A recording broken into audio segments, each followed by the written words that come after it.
Woo! What is up, YouTube? My Cowboys family here, bringing you guys the latest update on our very own Dallas Cowboys. And of course, as always, thank you so much for joining us here tonight for day 2 of the 2023 NFL Draft as we watch rounds 2 and 3 go off the board. For our Dallas Cowboys, we got pick number 58, pick number 90. The second round's underway. We'll talk about what's going down. We'll talk about yesterday's pick, Mazi Smith. We'll talk about what we're looking for today. We got a poll in the chat. That's right. Make sure you guys partake in that. As we get rolling here, hit that thumbs up like you said. Make sure you subscribe to the channel. Growing this family here on MCF. And, of course, make sure you put all videos when you hit that notification bell. Of course, you got that, Twitter at MyCowboysFamily and Discord. Pretty much all social media at MyCowboysFamily. And yes, hop in the Discord link for that in the description box down below. Yes, let's get this thing on, guys. Right on here with you all here, kicking this off, live streaming. We didn't do it like yesterday. We had a little issue, and then we did do it a little differently yesterday when it came to the reaction stuff. Then we did a post first round live stream talking a lot more detail. I hope you guys caught that because to me that is vital information in there about the Mazi Smith pick. Now we're going about day 2, rounds 2 and 3. Going to get 2 more guys. We're going to go offense here. It feels like it's got to be offense the rest of this way, right? I know. So we're going to talk about that and more first. Let me just tell you guys what's going on here in the draft with pick number 32.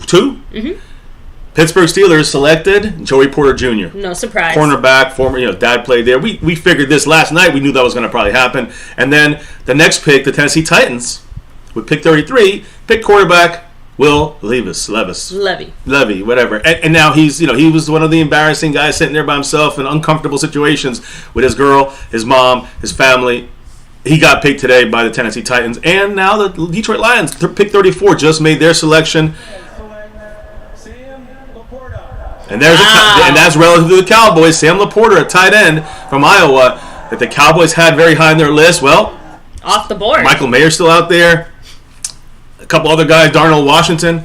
But now Sam Laporta and Dalton Kincaid, both off the board at tight end, which is what we're talking about today here. So we got to go through this quick, but we got a shout-out sponsor week. As always, every night we go live. Whenever we go live, whoever's sponsor week gets the shout-outs for the whole week, and that is, of course, the man from Hawaii, Mark Hovsepian. Much love, Mark. 74 points, yes, a mahalo, and 74 points for him on that stream, boss. He's got that for over 8 weeks, this guy. He's dominating this thing. Much love to Mark.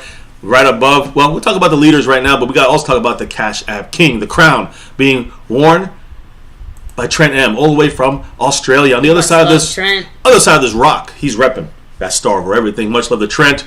And then, of course, the current leader here this week on the Cash App and the overall board. It's Jason Renfro. You guys know who he is. Much love to JR, Jason Renfro. He's had a dominating streak of 20 in a row in the Cash App. It's Mark Hovsepian got 15 in a row as a sponsor week. The last time he was up there, he had 8 in a row. That's the second all-time. So much love to the man Mark Hovsepian. Much love to Jason Renfro. And everybody else who's dropped the love here from above this week. Justin Quarles, Skeptical Fan, Mark Hovsepian, of course, on the board as well with Jason Renfro. Mary Alvarez, and everybody else. So appreciate you guys as we get locked and loaded here for this longer live stream. Live news happening as every pick gets off the board. We'll know who's left for the Dallas Cowboys to do their thing. Now, supporting the channel, dropping the love, getting your comments read or your thoughts read more often here when you drop any kind of support in this channel here, donation-wise, whatever you call it. Only a handful of ways to do that now while we wait for YouTube's situation to resolve itself. Yeah, we got, memberships, super chats, all that stuff will be back. Hopefully sometime in May. Emojis, everything, hopefully in May. But until then, we hope and appreciate your guys' love and support through these 4 methods. You have the Cash App, money sign MyCowboysFamily, Venmo, at my-Cowboys-Family, the regular PayPal link, and last but certainly not least, you have the Streamlabs, of course, which lets your comments show up right here on screen. Takes down Mark Hovsepian's stream boss as well. Yeah. So we got that there, guys. Much love to everybody here joining us tonight, and we'll obviously a much earlier live stream for us, right? And we'll be checking in with the chat here and there, right? Throughout the night, but we're going to be focusing on getting caught up on some news, some info, some discussion stuff on our side about Mazi Smith. Probably, tonight we're going to be talking about whoever is picked. We're going to get the instant reaction, instant thoughts here by myself and the wife, and then we'll gather information as we build up to that third round pick for the Cowboys and kind of figure things out a little clearer. Yes, when and it comes to that second round pick. Make sure to vote in that poll. I'm going to hit it up here in just a minute. As we kind of do some shout outs here as well. Let's hear some shout outs. Who's in the house? Daniel Barry, what's up? Much love. DB. Larry J in the house said, where Cleveland Brown at? Who are we drafting, Cleveland? He's been in the comments, so yes. we'll hopefully see him tonight. Karam Mawani, what's up? Much love. So yes, Welcome. There's a chance that both those guys will be there at 58 Avila and Torrance. So we'll have to see how it ends up shaking out. That would be fantastic. There's a lot of guys I got on the list for us here to watch for, and I want you guys to vote position-wise. But right now, tight end, another guy off the board, which kind of makes that a little bit. Maybe you got to look at that changes throughout a draft. Maybe some of the better players you want to grab after the second round. There might not be any tight ends left. They're saying 6 tight ends will be off the board at the end of today, the end of the third round. 6 more. So tight end's got to be on this list. One thing at a time, right? But we just saw Laporta go, so I know. I'm excited. I'm ready this thing. Madman, what's up? Much love to you. He said, I'm thinking we'll have to take, we will have to take Mafi because Avila's going to be gone. That might be too early for Mafi. We'll see. I'm not sure how much the Cowboys like him compared to others out there. We'll talk about it. We'll see. We'll build to it. Rodriguez all the way from South Texas. What's up? We have Karam Mawani representing. T Green in the house. Retro Scotty. What's up? House Nelson said Michael Mayer kill someone or what? In the house, by the way. House Nelson. But yes, Mayer's been dropping. We'll see. He's going to be picked probably before the Cowboys draft. Just letting you know. So, way up, dude. Hello and hi. Way up. We have Talk to Sully in the house. NDN Boogie representing. What's up? Mike Aldana, much love to you. Madman, everybody. Bruce got the toxic juice. Hello and hi. Yes. Mark Smith. Yes, Cowboy Nation, day 2. Let's keep putting our stamp on this and let's picks 2 and 3, and now the Raiders are picking here. Remember, this is going to be 7 minutes, the entire second round, and then the third round is going to be 5 minutes. Vegas Raiders. Has it always been 7 minutes, by the way, for the second round? It feels a little longer than usual. I think it was 5 from here on out, but. The Las Vegas Raiders select Michael Mayer. I literally said he's going to be off the board. Oh my goodness, there you go. So tight ends are going quick now. I literally just said seconds ago, Mayer's going to be gone before the Cowboys pick. I said tight ends are going to be a run of tight ends, and I said probably 6 are going to be gone by the end of the third round. 2 are gone already. 2 more are gone. Out of the 6 I said would be gone today. That was quick. Yeah, and that's why I say, now do you change the vote? Those are the top 2 tight ends for me that I had on my list. Just throwing this out there, and I'll hit up the poll now, but I voted for O-line in our little poll here. Even though I obviously really like the tight ends, it's not like I'm opposed to tight end here. But real quick, tight end, we did ask you guys, what do you want to see the Cowboys targeting? In the second round with our 58th pick, 53% of us said interior offensive line. Gotta be. Again, only 53 though. That's interesting. I'm surprised at this one, though, because with 19% running back. Wow, after early. that, 16% said wide receiver and 12% said tight end. Now, here's what I'm going to say. I'm going to address... So tight end's at the bottom of that list. Well, here's the thing. I think now, it comes down to the Cowboys, are they able to wait to the third round to get the tight end? Because now these 2 guys that would have been steals, I'd say Mayer would have been a steal at 58. Now let's forget about it. Now, now they made it too much of a drop-off for us to take this tight end in the second round. Now, what was the other... The offensive lineman is on the top of the list there. We'll talk about that as well. Yeah, the running back actually was second. Well, exactly. And which was last again? The receiver. It was... receiver was last, right? No, receiver was third. Tight end was last. Oh, okay. I'm sorry. Tight ends were last. And okay, so right now, again, we'll talk about receivers a little later. I agree that tight ends, receivers not going to be the big deal right now, but I will say, like Jalen Hyatt, a couple other guys out there, Downs from North Carolina. There's a lot of good guys still out there floating around at receiver. They're gonna get better as every round passes. But remember, it could be only because it's not really many great tight end receivers in this draft. So everything, as these guys trickle down, we'll see how important it is for the Cowboys to grab a receiver. But then I look at running back and I think about what many people have kind of insinuated through the Cowboys media and front office, that the running back we choose in this draft will probably be the starter next year at this time over Tony Pollard, because Tony Pollard will be gone. That puts importance on the running back. And if Jahmyr Gibbs was around, I'd say that's a steal. You grab him. Of course, he was gone top 15 or whatever. Yeah. So right now, I think people are looking at Zach Charbonnet. I think that's one of the big names. Ashan. He's a guy on the list. I love, I can't believe I forget. Zach... is it Zach Davis? I always forget his name. But he's from Ole Miss. And I just... to me, he's the Sorry, guy. For a second, I thought you were going to talk about a Shoemaker. No, that's the tight end spot. I'm saying for running backs, there's a couple running backs that still have really good value, and I think that even the third round have good value. Yeah, so it's Zach Evans, by the way. Zach Evans. And Manuel Trillo, Mayer was just drafted by the Lions. Yeah, Michael Mayer was just taken by the Vegas Raiders, I thought. Oh, right? Raiders, sorry. Yeah. Lions went right before that. Yeah, the Lions took the other tight end, Sam Laporta, which the Cowboys like both these guys, so, it is what it is, right? So, okay, so now I'm going to try to go through some news, I guess. I mean, I don't know if you want me to do news. Let's go ahead, You did all the shout-outs already? We're good? Yeah, I did all the shout-outs. So, and again, thanks for everybody here chilling, hanging with us. But yes, baby, let's go ahead and get into some of the Mazi news, Cowboy news, of course. Take a second to like, sub it up, hit the bell, all that good stuff. I'm actually going to overrule that. I'm going to go with NFL news and just go over a little bit more that we were talking about yesterday and some new stuff today.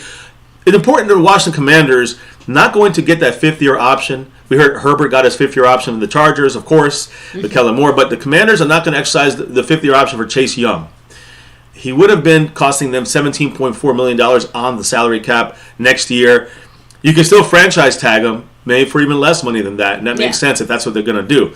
The Commanders, when I look at their contracts that they're going to expire for the Washington Commanders in the NFC East, Chase Young, Montez Sweat next year, Cam Curl, starting safety, Kendall Fuller, starting cornerback, and then on offense, Curtis Samuel, receiver, and Antonio Gibson, running back. I mean, these are some big names. The only few names they got on their offense, and on defense, they got a lot of big names there.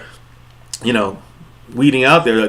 What's the name? The guy that we wanted, the guy we wanted to get from we were always talking about from the Washington Commanders inside. They signed him. They franchise tagged him and signed him. What's his name? Damn, I forgot his name. Damn it.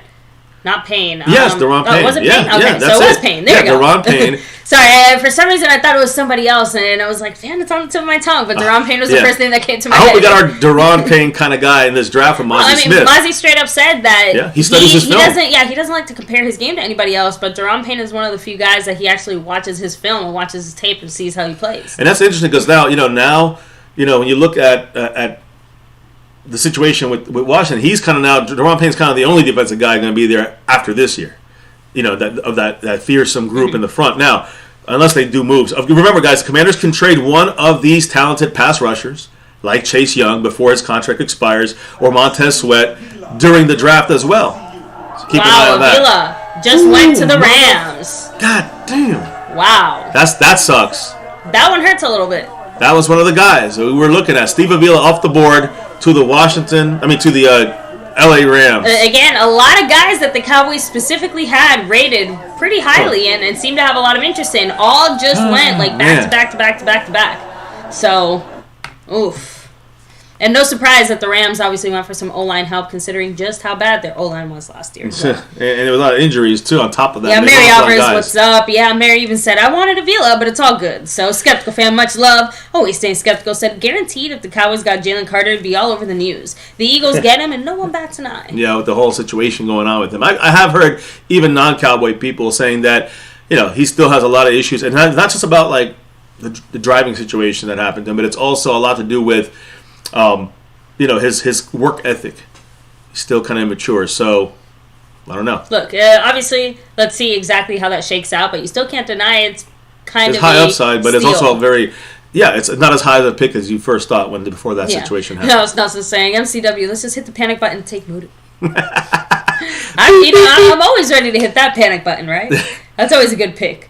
So, Frank Moore, what's up? Hello and hi. Larry J. So, one of the comments, and I'm sure we'll get to it here shortly, but spoiler alert, the Cowboys don't seem to have any interest in trying to move up today in day 2. The Joneses kind of spoke on that. They have always kind of hinted that they prefer to keep their picks and build through that way instead of having to trade up and obviously lose some of that draft capital. But you never know. Maybe some picks go a certain way and the Cowboys feel like it's worth it to get a guy they really like. Personally, I really, really doubt that. Just saying.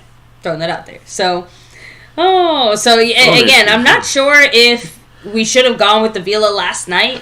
Madman, just saying. I'll explain why we didn't have to.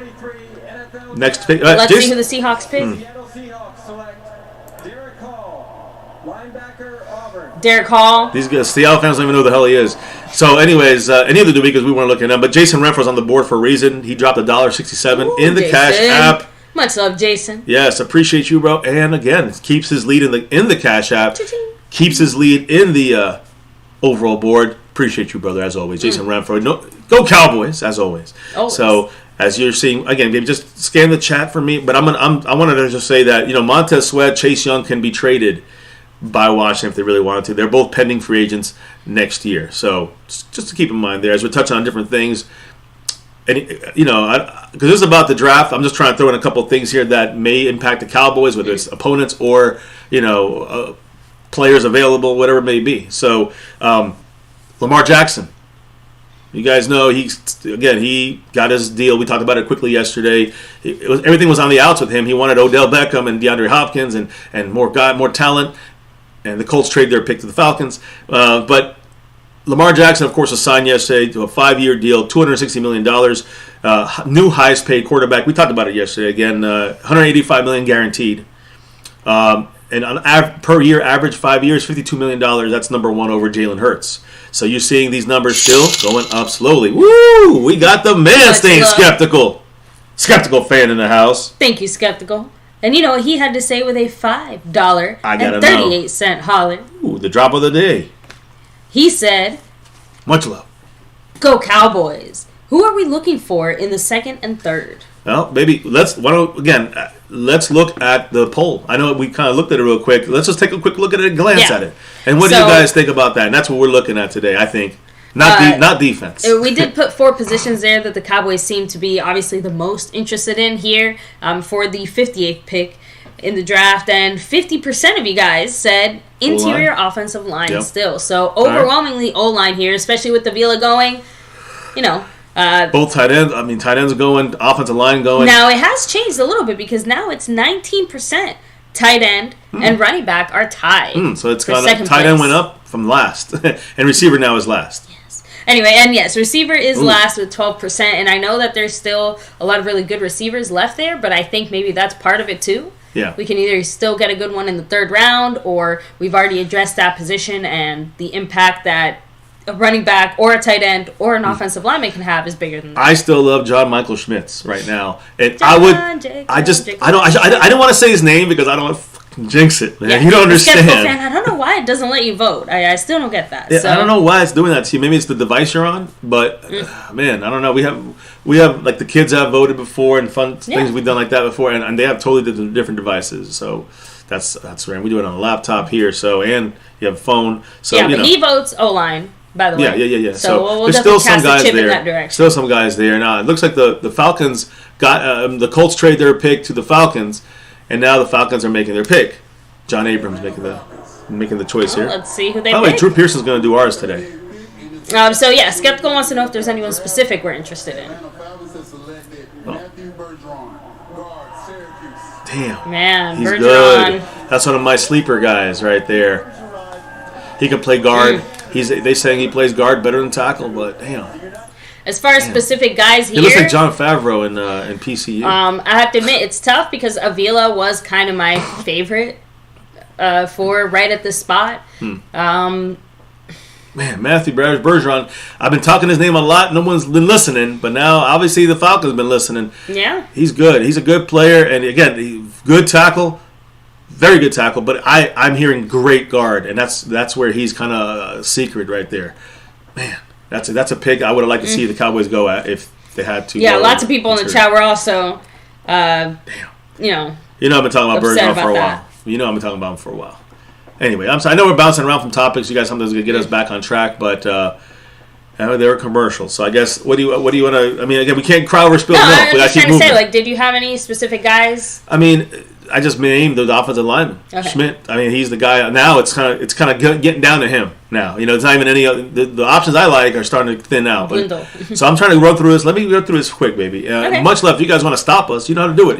Cash apps, Venmo, which is brand new here. Marco Seppian Stream Boss is down to 69 points.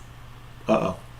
I didn't do a Skeptical. Skeptical did it. Appreciate you guys, everybody out there, hitting that like, subscribing, and all that good stuff. Keep dropping your thoughts, but we're going to focus on the news, all the news, but just clearing some unfinished business with Lamar Jackson? Lamar Jackson. I'm sorry, guys. I'm all over the place because I got so many different names. And not just that, but like really went like straight from work finished. to kid stuff to this, like just nonstop. It's tomorrow morning. It continues, by the way, so it's crazy here on our side. But Lamar Jackson deal. They're thinking maybe open up a spot so they can make a trade in day 2, like right now. It might come up. DeAndre Hopkins to the Baltimore Ravens. You might see a second or third or fourth round pick being traded for DeAndre Hopkins if the Cardinals choose to, and that's something that Jackson wanted. Lamar Jackson wanted this, wanted to get Odell and DeAndre Hopkins. Getting closer. They got a damn good receiver in the draft, so they're loading up for Lamar Jackson, and we'll see what happens. Now, I'm going to do a shout out here. That puts Lamar Jackson at $52 million a year. Jalen Hurts at $51 million. Aaron Rodgers at $50.3. Russell Wilson, $49. Dak Prescott all the way down, tied for 9th with Matthew Stafford and Daniel Jones at $40 million a year. Yes. So that's. And by the way, yes, we actually did talk about that the other night, Sully, as far as how QB salaries, as far as like cap percentage and overall, like they're rising much faster than the increase in salary cap. So eventually that bubble has to burst. Yeah. It can't keep going in this direction, and you're starting to see teams not necessarily move in that direction, but definitely start to account for that in their team machinations. So we'll have to see how that also affects Dak Prescott's possible extension or not, as far as how it relates to the Cowboys. And then you look at another team like the Packers trading Aaron Rodgers to the Jets. Aaron Rodgers' salary, the Packers seem to have converted his salary, $58.3 million this year, that option, into bonus money for next year, which means he's scheduled to make $1.165 million this year on the cap wise, and $107.55 million next year. So he'd only count 1.61 this year, and then have to restructure his deal for the Jets there next year. Aaron Rodgers confirms he's going to wear number 8. Not number 12. Number 12, he said, quote, to me, number 12 is Broadway Joe, meaning Joe Namath. And then Robert Saleh says Aaron Rodgers is already comfortable with the Jets. He's doing his meetings right now barefoot. Barefoot meetings. I guess that denotes his comfort. But I will say this. 10 players right now, when you look at the high-selling jerseys, Tom Brady's number 1, Mahomes number 2, Josh Allen number 3, Joe Burrow 4, Jalen Hurts 5, Dak 6, Micah Parsons, 7. CeeDee Lamb, 8. No surprise. CeeDee Lamb is 8. There's 3 Cowboys in a row. Then Russell Wilson and George Kittle. My point here is, when you look at the quarterbacks, only 7 spots in the playoffs, and the AFC is overrun with quarterbacks, guys. Aaron Rodgers, Josh Allen, Lamar Jackson, Joe Burrow, Patrick Mahomes, Josh Herbert, Deshaun Watson. I'm just saying, guys. Trevor Lawrence. No fake Andy Reid. Oh my God, he does look just like him. Crazy. Like that's like it looks just like him. Ooh, man. Fake Andy Reid is fantastic. That guy gotta be hot for Halloween every single. Even like the way he's chewing and talking. Yeah, like, got the rings on his finger. That's great. But these are 8 quarterbacks, only 7 spots there in the AFC. So that I'm just saying, in the NFC, on the AFC side, on the NFC side, Dak Prescott has a chance to really take over this side of things. He's the longest tenured quarterback in the NFL. And if you look at the other quarterbacks in the NFC, I mean, you got Dak, you got Jalen Hurts, a couple others that are like way down on that list, I would say. Derek Carr, and then what, right? So Cowboys have a chance here, guys, to really do their thing. Now, I guess I'll get rolling here into the Mazi stuff. I don't know if you want, if anything to say in the chat, let me know. As we do the picks, let me know. We'll stop for the picks here. Bryce Young from Alabama. Oh, that was their first pick. Yeah. So the Panthers are up, who had the first overall pick in the draft. We'll go ahead and I guess hear who they picked. And then we'll talk about Mazi right after that. And guys, keep voting, keep commenting, hit the like, subscribe. You know what to do. Oh yeah, there's love drop too. Oh, that's right. We have to shut it out. Yeah. In the 2023 NFL Draft, the Carolina Panthers select Jonathan Mingo. That's a guy the Cowboys also had in there. I'm not a big fan of Mingo, but he was projected to be a second or third rounder for the. More recently, now more of a second rounder. I'm not a fan of Mingo, and I'm not mad that he's off the board. I was gonna say a receiver being gone doesn't really hurt us in any way. So. This is the wrong thing. It was someone requested something. I don't know what that's about. Yeah. I don't know. Yeah, so. Maybe it was an accident. So, let me see. Mary Alvarez said, to be fair, Hurts is mostly a running back. So, yeah, that's definitely the most that a running back has ever been paid. I'll give you that. Oh. For wait, say that again? I'm making a joke about Hurts. She's saying that Hurts is a running back. And I'm like, that's a lot of money for a running back.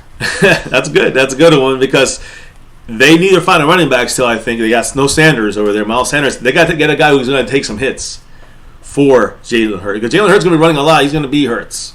So, just got to say, I'm just saying, this is known from common sense and logic, not trolling. Even the great Zeke gets hurt eventually when you overuse him. And a quarterback's going to get hurt sooner if you overuse him as a quarterback that runs. And so you got to be aware of that stuff. Now, our Cowboys, Mazi Smith. Man, I love it. I represent the defense today, second round with Trayvon Diggs. I'm representing Micah Parsons. Had to give that D-line a little bit of love, right? The defense is starting to really. The defense is I think we're gonna be vying for the best defense in the NFL and maybe even a great defense the entire year. We're gonna be more consistent than we were the last 2 years, and we're gonna be better stopping the run. So Mazi Smith, guys, if you guys didn't check it out, the War Room audio and video footage came out through the CowboysOfCourse.com. And again, Maz, as his nickname, not Mazi, but Maz is hyped. He's excited. He's ready. He can't wait to get there. And he got right to Dallas immediately, guys. This morning he was there in Dallas. It was funny because he called Dan Quinn Big Dog.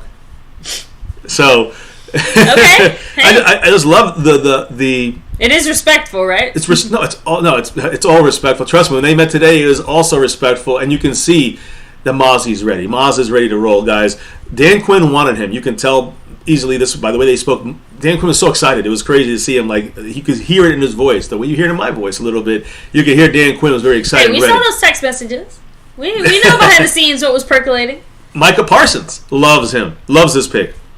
He lobbied to Dan Quinn. Dan Quinn said, "That's I'm about that life." When they talked at 3 in the afternoon before this draft yesterday, so we know they all want him. Will McClay was also lobbying for him, excited about him. McCarthy has a real plan for what they want to do with Mazi Smith. So he has a plan. Dan Quinn's going to enact that under his scheme, and I'm excited about it. Mazi Smith's first meeting with Dan Quinn as a Cowboy member, when they met today, guys, Mazi landed today. I'll go into it a little more. He landed with his mom, and they walked through the whole Star facility. But when Dan Quinn, when they shook hands, he goes, "What's up, my dude?" And he goes, "Shit, I didn't sleep last night. I think I slept like 3 hours or 2 hours." He said, and then Mazi was like, "Me neither. I slept like 3." Like, they both are so excited to finally, again, multiply. Crossing reasons. Like two kids at Christmas Day. Quinn's very excited, guys, and it is like Christmas because a lot of Cowboy coaches in front office are talking about, like, this is like Christmas for and Cowboys. It is really nice to see so many of our front office excited about a guy like Mazi, right? Yeah. And Mary said, Mo McClay is behind it. We're behind it. Exactly. We trust in McClay. Yeah. I'm going to refill my water super quick. Yeah, and actually... let me actually go ahead actually... he's gonna probably talk for a while, so yeah, you might want to... is he? Yeah. Well, I want to make sure I say this, that Mazi Smith's mother... All right, son. All right? Mazi Smith's mother was also with Mazi the whole time here, and they asked her, "How do you feel?" When she got off, she got out, walking to the Star. She said, "We them boys." So she's fitting right in with the Dallas Cowboy fan base here. And again, he picked out his locker officially, guys, and his jersey. All right, and Isaiah Foskey off the board, defensive edge from Notre Dame. That's fine with me because that's fine with me because that is that's a pick that a lot of people like, and I just don't. We don't need defense, so every defensive player pretty much taken now is like, yeah, another guy that's buffering and pushing down any of these picks, any guy available that we like. I don't care what position. Just push guys down and just take defense right now. Mazi Smith, guys, is his mom. We them boys. He picked his locker room. It's in between DeMarcus Lawrence and Dorrance Armstrong. Right in between those guys, Mazi Smith. Number 58. Officially, jersey acquired. At least starting off with that number right now. Again, nose tackle. Official, right? We know he's a nose tackle. He's a 1-tech, 0-tech, right under the center, 2-tech sometimes. But he's got number 58. He wore it at Michigan, as we know. We talked about, that 58 being picked at 58 possibly. That was like 2 months ago we talked about that.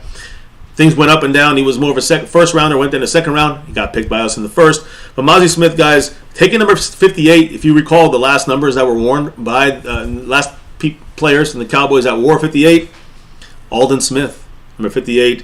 Robert Quinn, at least notable guys. Robert Quinn was 58.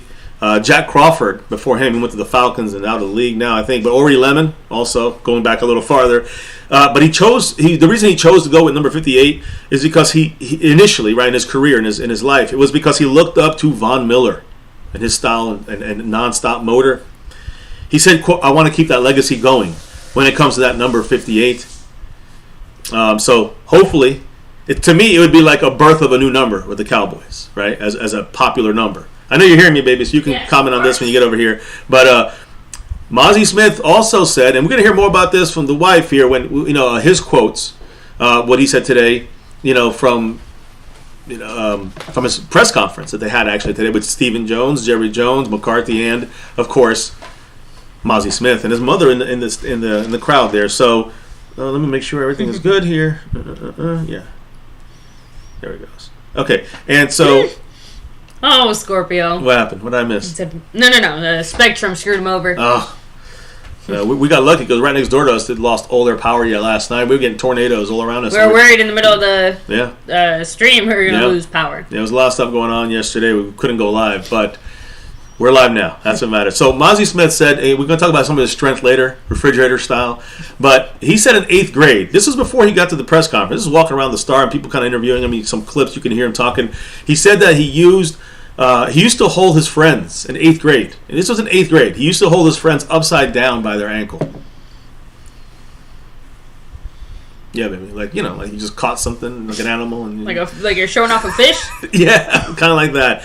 So just gives you the kind of strength. All right, maybe he's 6'3" and he's 325. There's bigger guys than him, but the strength is insane. So keep that in mind when you look at him. Because he really did come out the womb strong. and what's funny about this? I was thinking about this at the time, and you're going to talk about this when the interviews came on. Mike McCarthy in training camp, but Tyler Smith versus Mazi Smith. Now I know that he's at the tackle and Mazi Smith's at the under center interior, so it's a little bit different. But you're going to see some one-on-one reps with these guys, and everyone's going to look at that battle, the first rounders in the trenches. Even though they're never really going to see each other unless Tyler Smith has to play guard. Then you'll see the likes of Mazi Smith. Which again, you can't necessarily completely rule it out. Of course not. Exactly, 100%. We don't know what's going to happen yet with that offensive And how about this too? Whoever we do pick up as a guard, if we get an offensive lineman here in the second round, that guy is probably going to be going up against Mazi Smith. 100%. So no matter what, we're going to be seeing some kind of competition there. The comp is going to be big with some young guys in there, and the big old guy is going to be from our newly drafted guys is going to be Biotish in the middle. They're taking a lot of the brunt of that. The best weapons are all forged in fire. So. You know how Mazi Smith was motivated? We talked about him holding the kid upside down in 8th grade. But his mother used to motivate him by threatening to take away his Pop-Tarts. Food motivation. I don't know if that's the best thing, but it worked for them. You know what? Don't mess with those Pop-Tarts. Listen, I have to imagine keeping 325-pound Mazi Smith fed was in itself a full-time job. When he was a kid, his mother would yell at him and Pop Warner and Pee Wee, whatever. He would be. His mother would say, "You don't make a play, you're not getting Pop-Tarts." I'm just saying it worked. He said, "Quote: I was always in high gear, but when I heard her threaten my Pop-Tarts, I was like, oh hell no." End quote. The great Maz. Ma and Maz. Mazi Smith again looking forward to the patty melt. Talk about food here from Whataburger for the first time ever. He's never had it before. Oh, that's nice. Said he's had In-N-Out burgers. And they're mid at best. Basically, he said, quote, it's eh. So he's fitting in Dallas perfectly. In the city, the people. It depends on what he says about Whataburger. If he knows what's good for him, he knows the right thing to say. Here we go, guys. Cardinals are in, and E.S. Williams making the pick here for the Cardinals. Red eyes, like messed up. I remember Aeneas, man. He was a fantastic player, man. So the Cardinals are picking 41st. And they got. Alright, he's been sitting there waiting. He's a good player. I think it's a little bit of a drop there on linebacker. You said it there, Sully. The LSU linebacker off to the Cardinals. There you go. Not to Atlanta. This is taking a little longer than I thought it would. Not even in a bad way, just in a. I do think it used to be 5 minutes in the second round, because you're right. I don't remember it taking this long. That's all I'm trying to say. Probably started too early here today. But either way. We picked 58, so. Listen, we got by the time we're done talking about Mazi, it's going to be perfect effing timing. to start looking at our next draft pick and talking more about that. But we do have some stuff about our upcoming draft picks. I'm just half of them are off the board already. Not to even waste our time with some of these guys because they're already unfortunately drafted. So just a comparison. A lot of people were saying about Mazi Smith, Michigan player. The last Michigan player we took was Taco Charlton. So Taco today actually, and a lot of people were like, "Oh, that's a bad pick because it's Taco Charlton's from there." That's such a, to me, that's just, no offense, but that's not a good take. Yeah, that's a very, very it makes bad no comparison. sense. It makes no sense because to me, it's two different time frames, two different teams, it's two different situations. The only thing you can say is they're both from the same school and they're both defensive guys. That's it. Zach Martin's played in the trenches and he played for Notre Dame. So I'm sorry, he was in Notre Dame. I'm sorry, my fault. But I know there was a couple other guys in Michigan that we've drafted here for the interior that have been fine. So here's the thing. Taco had to go on the social media today and kind of clear it up. He said, quote, "Me and my situation in Dallas is totally different than what Mazi is walking into, so stop comparing us. I'm sure he'll be a great player for the boys. Give him time." So props to Taco love being to see real. it. Exactly. Yeah, now Packers are picking. Luke Musgrave, that was a guy that I think the Cowboys were really looking at. He was actually mocked to the Cowboys at 26 multiple times yesterday. So Luke Musgrave, another name that I think the Cowboys would have not only considered but probably drafted, going to Green Bay.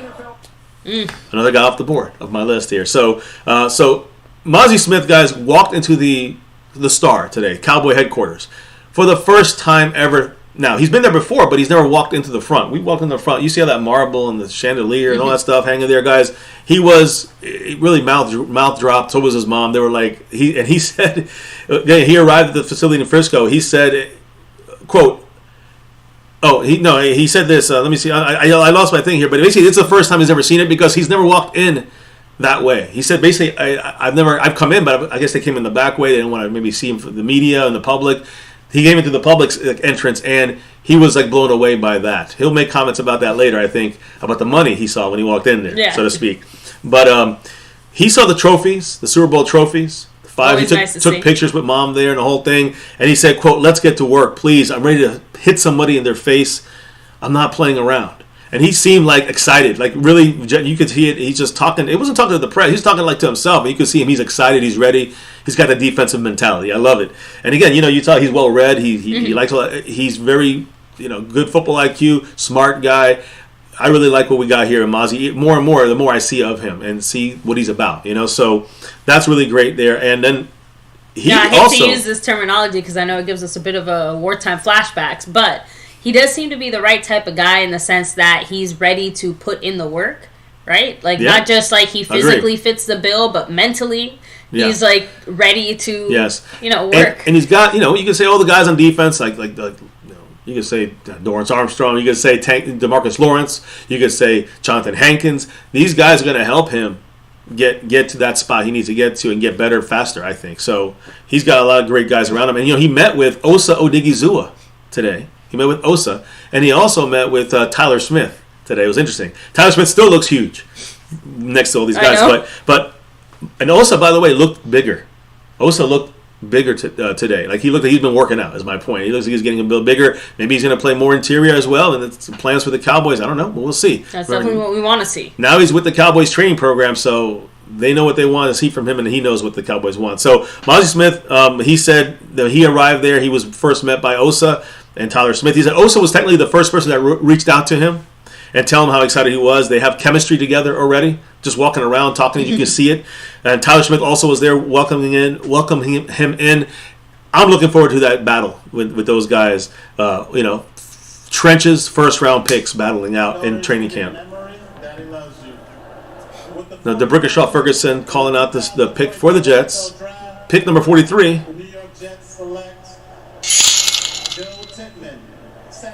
All right, center off the board. Joe Tippmann, center. A pure center from Wisconsin. Good player, but not the guy. I'm glad they got him. Not the guy that I didn't know. What's his name?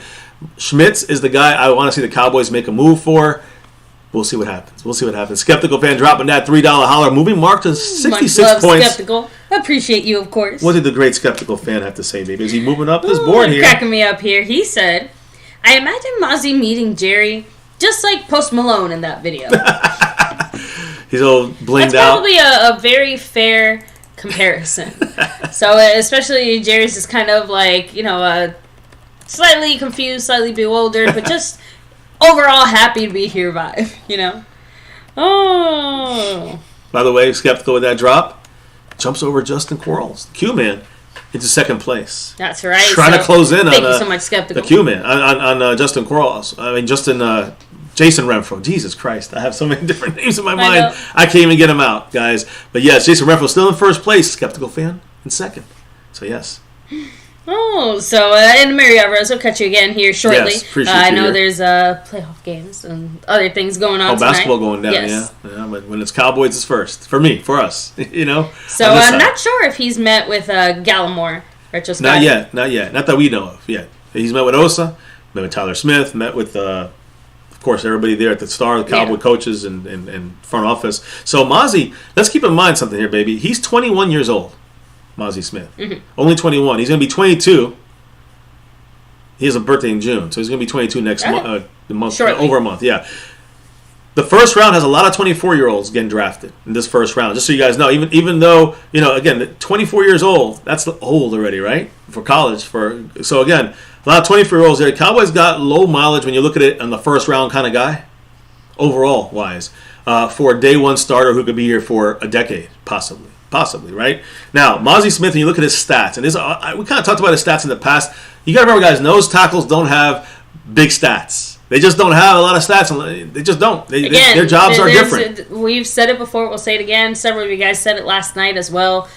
When it comes to O-line or D-line, they're not exactly sexy picks because of this reason, right? There's no stats for offensive linemen. There's no stats that you're going to really like from a defensive tackle. That's why people like edge rushers, because... But you know what? That is why it's so important that the Cowboys really like the qualities that he's bringing to the table. Even more importantly, if they like Dan Quinn. his qualities, that means that he does that very effectively, even if statistically it is a little harder to track. Right. So, man, you know what? That's something that I want to see some equality from in the NFL moving in the future. I'm just saying, find a way to... But they do. Analytically, they do. But that's the thing. Think about it, guys. 2 first-round picks back-to-back. Trenches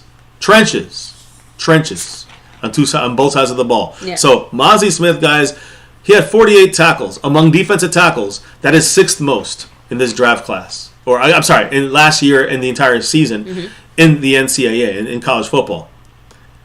He had 24 defensive stops. That's an analytical kind of statistic, analytic. And the key about that is that means he's getting these guys and taking them down before they gain what they're expected to get on a yardage play based on down. 4th best at defensive nose tackle in college last year. He also had a 13.1% run stop percentage, Mazi Smith did. That is the 3rd best at defensive tackle in college last year. And by the way, baby, last year he was number 1 in penalties because he was 0 penalties assessed to him last year. No penalties. By the way, in his 4 years at Michigan, 0 penalties. Disciplined, smart, high motor. At least in that sense, he's definitely on the other spectrum of Tyler Smith. That is opposite of Tyler Smith in a great way. Now, you look at some advanced stats, analytical stats. Again, it's hard to get numbers on guys. The pure stats are just boring, but he does so much more for everybody around him. That's the key to this position. That's why people didn't... I'm not going to mention any names. I heard some major YouTubers out there not know who Mazi Smith is. I can't understand that. Even myself, who doesn't follow college, you do a little bit of research. You know these guys, and you know how they relate to the Cowboys. And that's why you see a lot of people hate... He's the biggest run stopper this past year in college. Well, again, he should have at least been a known guy. That could be debatable. It seems like most people agree that he was the best. But some people, even people that disagree, agree he's one of the best in this draft class, no matter how you slice it.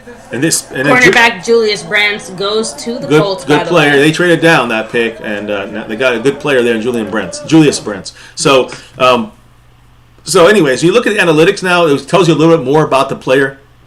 His run stop rate, which is he's only 2nd in this draft class to Jalen Carter. 11.6%. And remember, Jalen Carter is more of an attacking kind of nose tackle. He's more of a 3-tech, I would even say. More of a 3-tech, in my opinion. He's different kind of guy than a run stopper. He's not really a run stopper, even though he is fantastic and he's a different kind of player, Carter, with the Eagles now. Just saying, this is what Mazi Smith is able to do. in the interior there. He also pass rush, which is something that's kind of still going to be developing with him. Pass rush win rate 11.4%. I'm sorry, run stop was 11.6. Pass rush 11.4%. When he wins pass rushing, it's about 1 every 10 times he rushes. Yeah, he wins the pass rush, and he gets to the quarterback in under 2.5 seconds. Not bad for a defensive tackle, is my point. All right, I'm just saying Jonathan Hankins doesn't get that. I don't think he wins that much ever. So I'm just saying he still is a viable piece in our defense, and was able to get a couple sacks, one against Brady last year at the goal line. So, but when you look at him, when you know a true pass rush is coming, and he's in the game, he's at 16.9% pass rush win rate. Now you move it up to almost 2 times. What, 2 out of every 10 times, 1 every 5 times almost. And you're seeing him, when you know it's a pass rush, 1 every 6 times, he's getting to the quarterback in some way, some shape, form, or fashion. So, and that's what Dan Quinn sees and says, I'm going to work with this because I know he's got more. If you stretch that out over the course of an entire game, that means that Mazi's going to get hands on the QB minimum of like 3 times. Like, it just, and obviously maybe not early on in the first, 1, 2, 3 weeks, but as he starts to get more play time, by the time he gets to, a solid number of snaps, you do the math. Yeah, no, I agree. And again, he'll have, I'm not saying he's going to get sacks out of this, but he's going to get quarterback hits, quarterback pressures. Like I said, he's going to get hands on the quarterback. Yeah, of course, exactly. all of that, right. Means... That's what I was breaking it down, like in those stats. So you get a couple sacks maybe, but you're going to get a lot more pressures, hits, hurries than you think you're going to get from a defensive tackle. Something else to consider as well. He'll get hands on the QB, right? Other people will probably be getting the sacks, the stats, the flashier stats, just because he's the guy who's getting in there, breaking things up, slowing everything down. So, allowing the Micah Parsons of the world or the DeMarcus Lawrences of the world to come in and kind of finish cleaning it up. And also the LVEs, the Moan Clarks of the world, because they will be also now be able to... You can't discount them either. They're going to be playing cleaner, stopping the run. When play action occurs, they don't have to attack the gaps like they had to before. It's going to be a nice clear lane to... There you go. That's going to be so fun. And the Cowboys are going to use both guys. Like I said yesterday, immediately what I said in my reaction was that we can have both guys at the same time sometimes to stop the run. Hankins and Maz, you're done. The run ain't going to happen. And don't forget DeMarcus Lawrence, one of the best run-stopping edges. So now we got 3 good run stoppers when we want. When we want to stop the run, we have 3 good run stoppers. Just saying. Drop that there. Dan Quinn is one of the reasons Maz is here in Dallas. Mazi Smith. The influence he has on the Cowboys in drafting a defensive tackle over a tight end in Michael Mayer, which may have been the discussion, is obvious, is evident. And again, the Cowboys, think about it like this: when you start breaking down some of the statistical reasons why we grabbed Mazi Smith, the Cowboys allowed 129.3 rushing yards per game. That was 22nd in the NFL. Run defense 22nd yardage wise, not good at all. We also, what was it? We 2.7 yards was allowed in the run game on average before contact. They almost got 3 yards before anybody hit these running backs on average. That is insanely horrible. That's got to change. So the Cowboy defensive tackles, when you look at just the interior, baby, the interior defensive tackles, we ranked 28th in the NFL. 28th. Analytically, when you look at the interior run stop win percentage, we just, again, last year was at 28.5%, all added up. Horrible from the interior, guys. Yeah, so, and again, just weren't we like 31st or 30th or something, just overall stopping the run? No, I just said 22nd. 22nd, there we go. So, and then when you look at a little more context in the defense, take a look at it in our defense in 2022. In the beginning of the year, before teams started to run more on us, we got Skeptical Fan dropping that 3 on us right here, guys. Much love to the man staying skeptical. I appreciate you once again dropping. Truly appreciate you, bro. $3 holler there. He's moving up the board closer and closer to Jason Renfro. Appreciate the love, man. Again, I know it's been rare, much love being dropped here in the discussions with people that want to have more of a centralized discussion, but we truly appreciate your love and support. All you guys out there on the boards and all that. And right now, Skeptical Fan with that Brandon Cooks $3 holler. Yeah, so what did he say? He said, with Mazi at defensive tackle, do you think that Parsons is going to play more at linebacker? That's a great question.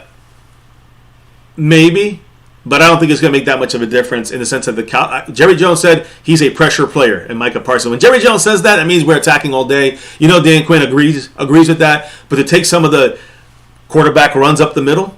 That was killing our Cowboy defense sometimes. That is where you'll see the advantage of having Mazi Smith there on some of the passing downs. If he's in the game, he will hold that interior, and there'll be no more quarterback. I mean, Micah made the comment, and no more QBRs, no more quarterback runs anymore. And so that's the thing, guys, that I think realistically speaking, he's going to help. Means, this just means that Micah gets a little less tread on his tires, that's right? Key. We're going to see a more effective and impactful Micah Parsons, but it's not just that. You have to remember, we have LVE and Clark.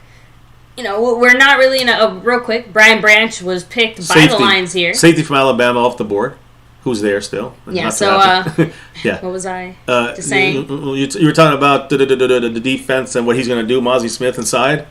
Basically, again, so he, like I said, part of what he's there to do is just make sure that Micah stays fresh and so that he can be as impactful as possible. Yes. But yeah, with LVE and Damone Clark there as well, not to say that there isn't any room for Micah, because of course there always is, but it was one of the discussions that I remember last year kind of running into that same brick wall, because I was one of the people all last year saying I think Micah should be getting at least a handful of snaps at linebacker. Why isn't he?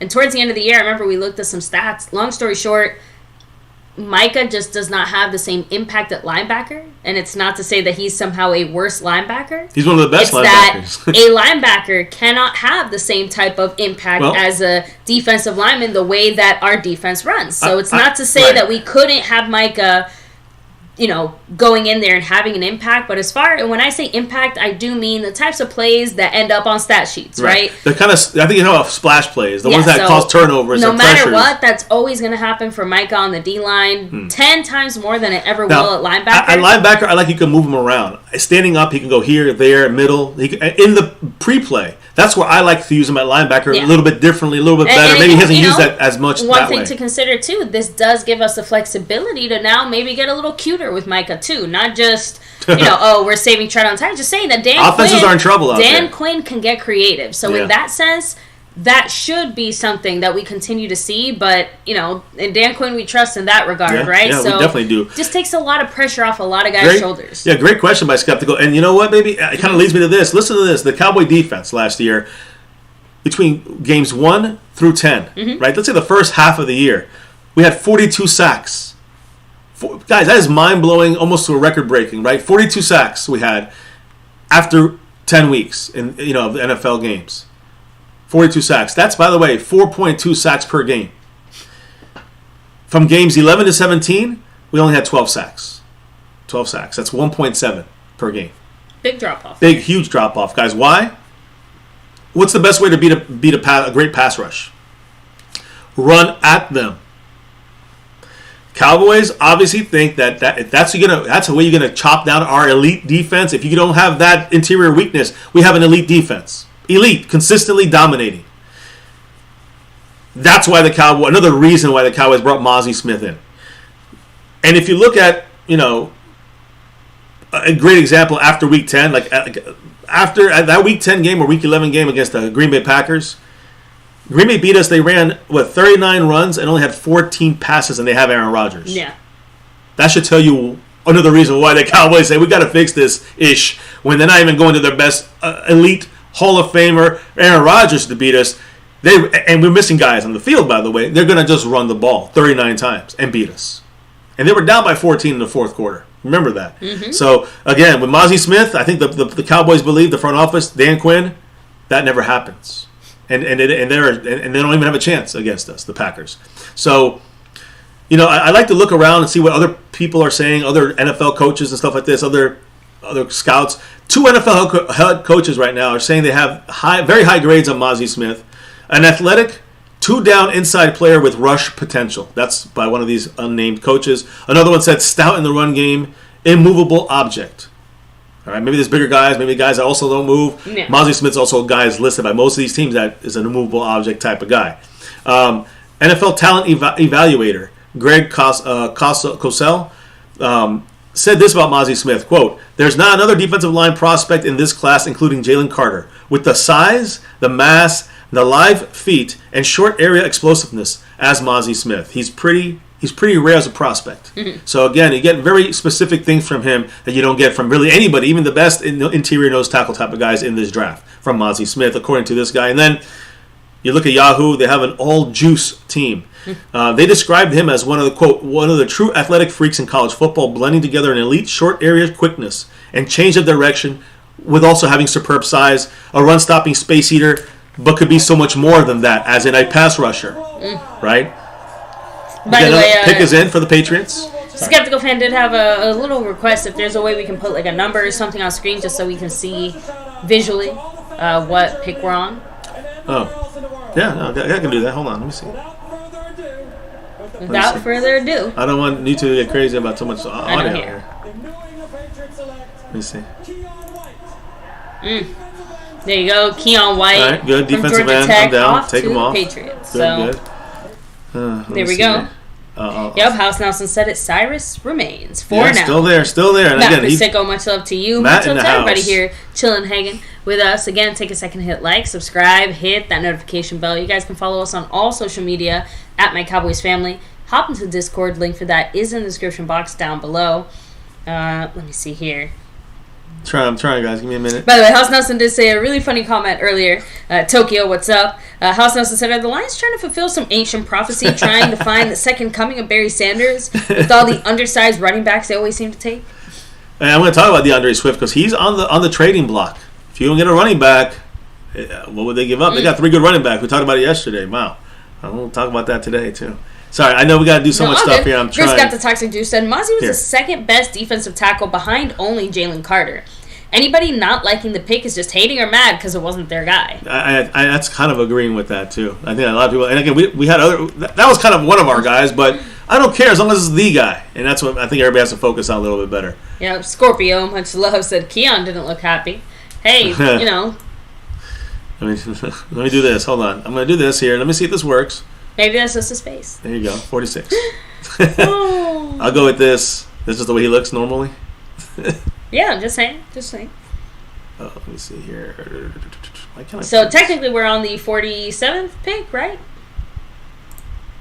Because the Patriots just put in their pick. Yep, so Commanders are on the clock. So the Commanders are making their pick now, right? Yeah.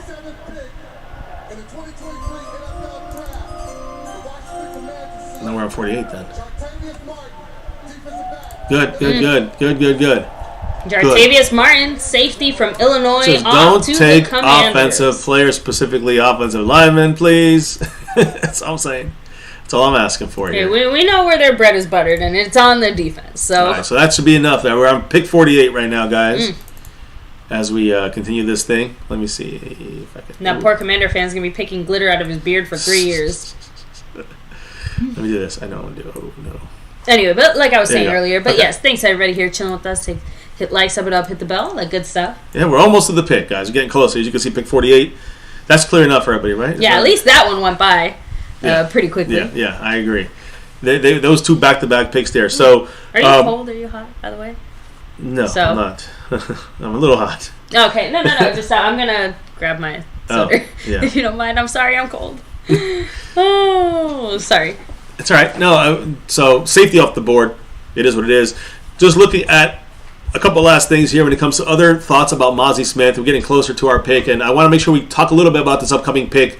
But we're doing it live with you guys here, as you guys see who's coming off the board with us. The pick is in for the Bucks. Bucks have pick 48 in the house coming in. We'll see what happens here. Now, Mazi. Here's the thing, guys. Ben Herbert, the Michigan strength coach, said this about Mazi Smith. Quote, Mazi's rotational strength is ridiculous.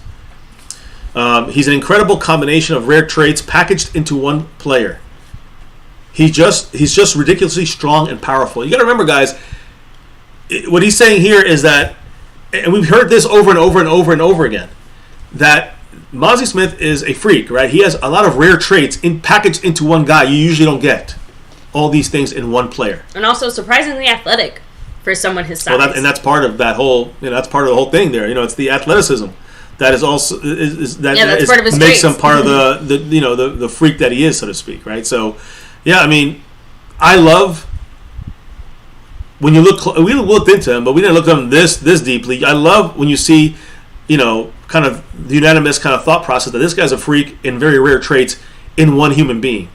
And he's going to be manning our interior. And that's what I love to see. And manning it for the future. Mm-hmm. Now let's hear who the Bucks pick here. The mother Bucks. Let's see. No offense, guys. You want to go defense. The Tampa Bay Buccaneers select Cody Lau. No, offensive lineman. He's a guy the Cowboys liked as well. I think he was a former tight end, North Dakota State guy. I think he's the guy, former tight end, now an offensive lineman. And one last thing I'm going to say before I think we get to kind of your thoughts. A couple last things actually, but when you look at this upcoming draft, I mean the upcoming second round pick for us here, it's about supply and demand. I think I mentioned this last night, guys. Again, you got to remember the defensive tackle. We knew this, like from the draft, pre-draft stuff. The defensive tackle is going to be very light this year. There's going to be only a couple you can really bank on that are nose tackle type guys you're going to take. It's going to be shallow this year. And that was a big position of need for us. It was a big drop-off after this. I would say Keanu Benton is a guy I really liked, but the Cowboys really liked the more polished Mazi Smith. There was Ika, there was Roy.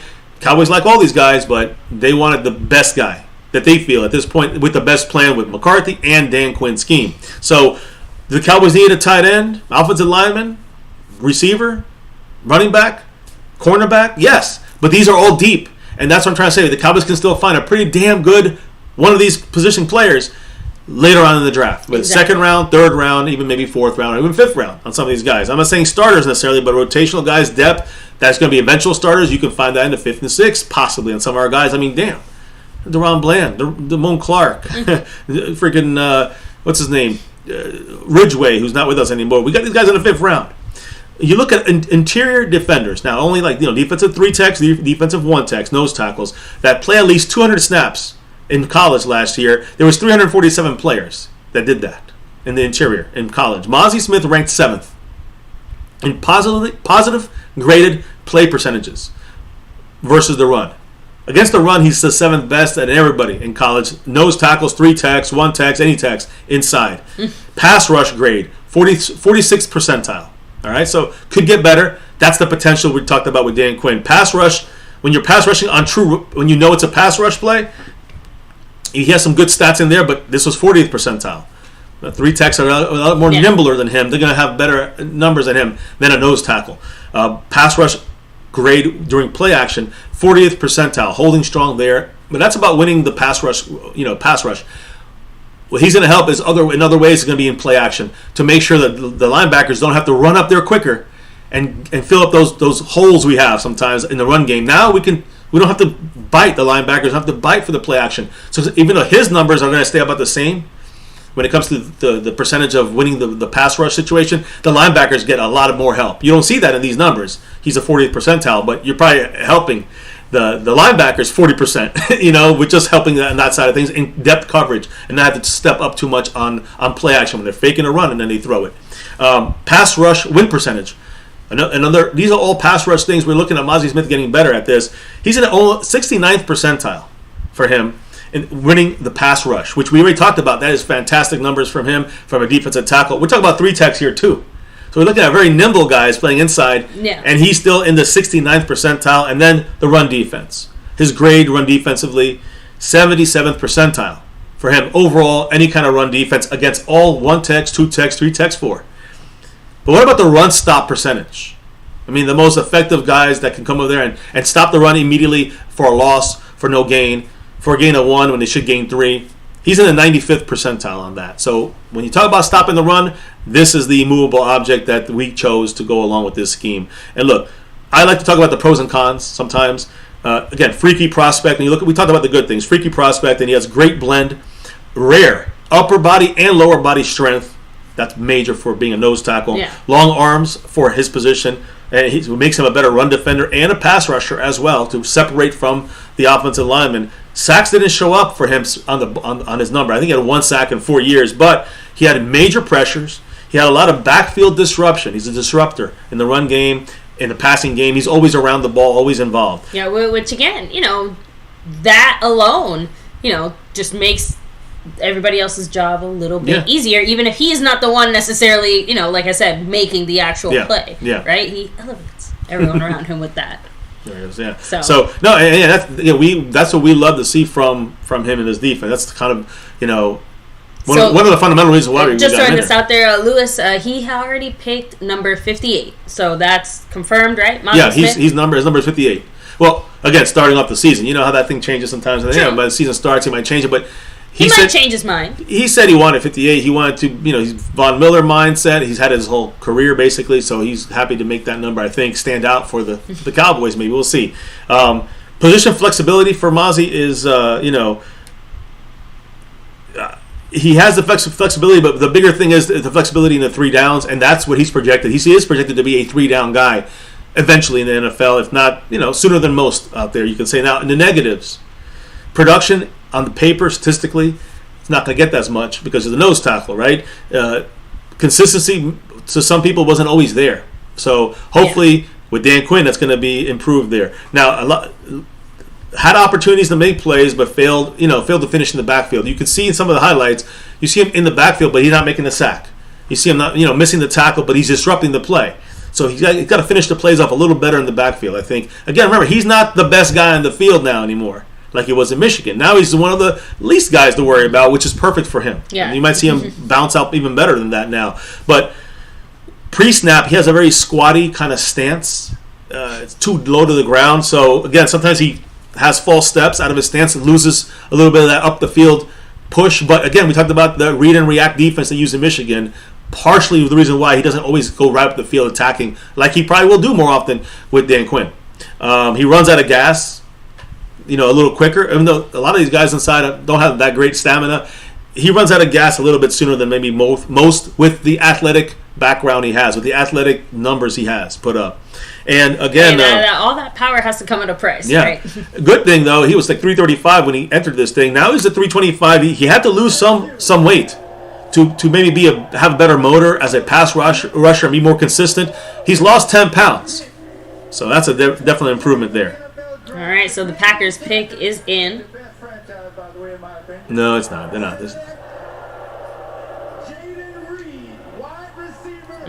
Good receiver. Jaden Reed, receiver off to the Packers. That's a good player. And again, you're going to see some receivers now are going to start coming off. And he's still Hyatt's still out there, if I'm not mistaken, right? Yeah. Oh, what pick are we on here? 51 now? Yeah, technically we're at 51 now because the Packers just picked. What was that with their 50th?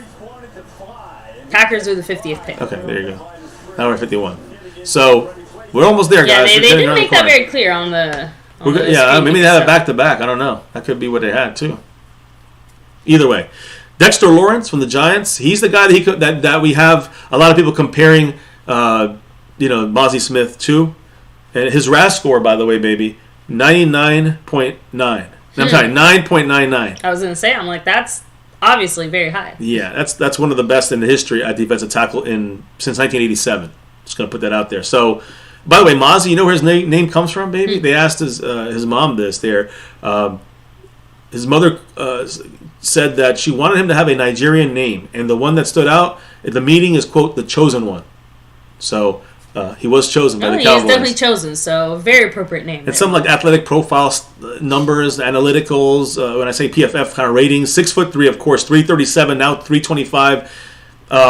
He had one forced fumble, one fumble recovery, half a sack, I think. Dolphins pick is last year. in. Man, this is starting to move a little faster going now. Down. It's going fast. Steve Gleason, Mr. No White Flags himself. 10 years ago, they too, Steve. Okay, all right. We'll hear in a second. He's going to say a little story. I just want to say something here. The overall kind of numbers, percentages, 87 overall as a defensive tackle, tackling 74, but couldn't get better there, even though he's got good numbers. Pass rush 76 rated, run defense 80, speed 79, strength 91, 87 acceleration, agility only a 69, but very good for a defensive tackle. Let's hear what the Dolphins select. Cam Smith off the board from South Carolina again. Not a problem for me. I'm cool with these things. Yeah. I'm cool with these things. Seattle is on the board next. 52. We're almost there, guys. We're getting right down to the end here. Now, happy birthday, by the way, DeMarcus Lawrence. Happy birthday. Antonio Brown. You know what he did, maybe? He put a picture up of himself wearing the Baltimore Ravens jersey. He said, quote, excited to return to the NFL this year. Hashtag Ravens flock. He's not been picked up. So he's more of the crazy going on. And as you guys heard, DeAndre Swift from the Lions, they made their pick of Jahmyr Gibbs. The Lions are receiving trade calls on running back DeAndre Swift. whose representatives have been in contact about pushing for them to trade him because they know that he's had not much, not much more options there. So basically, it's this weird limbo spot where other teams are obviously interested. Yes. And obviously, so, he's interested in moving on, but now the Lions have to be the ones to give the okay. Expect a trade to happen. I don't know about today, maybe later in the third round, but expect DeAndre Swift, running back. I don't know. We interested? Now, I want to say a couple things as we get to this pick, but can we say now the annual information leak from this front office has kind of slowed down some now that, especially from remember McCarthy's comment yesterday, well-trained now. Yeah, and remember Garrett, during the Garrett years, this was just left and right leakage. McCarthy's been pissed about this for years now. He's like, this is enough. He's been trained properly now. Jerry Jones. He straight up he showed the whole freaking board. Our entire board. McCarthy's handling the front office a lot better than Garrett did. Can we agree on that? Everyone can say yes. When you're seeing the Seahawks making their pick now, but the Drew Pearson, who gave Philly crap, I love it, on that draft over there in Philly, he's going to announce the Cowboys' second-round pick here coming up in moments. DeMarcus Ware is going to announce the pick for the Broncos in the third round. Again, he spent the last years 9 with the Cowboys, the last 3 with the Broncos. Zach Charbonnet, that's a running back. Again, drafted a bit high, I think, but maybe the Cowboys were. We don't know if the Cowboys were zeroing in on him. They really liked him. I don't think they were looking for a running back at this spot anyway. Maybe a little early. Yeah, that's what I think. So it could help, but I would like them to see, because the Cowboys really like Zach Charbonnet. So I don't know, but either way, pick is coming up, guys. Now we're on pick 53. Yes, we are. Right. So 3 away, guys. I want to say this. I had Sam Laporta as a guy to watch here in this pick for the Cowboys. Matthew Bergeron, both guys off the board. Mingo, I was afraid the Cowboys might go after him, but he's off the board. Luke Musgrave, I kind of liked at 58 if the Cowboys wouldn't go tight end. If they had to go tight end, I like Darnell Washington. But Luke Musgrave off the board. Zach Charbonnet off the board. Kendry Miller. He's one guy still left over there as a running back. The Cowboys really do like. I would not get him now.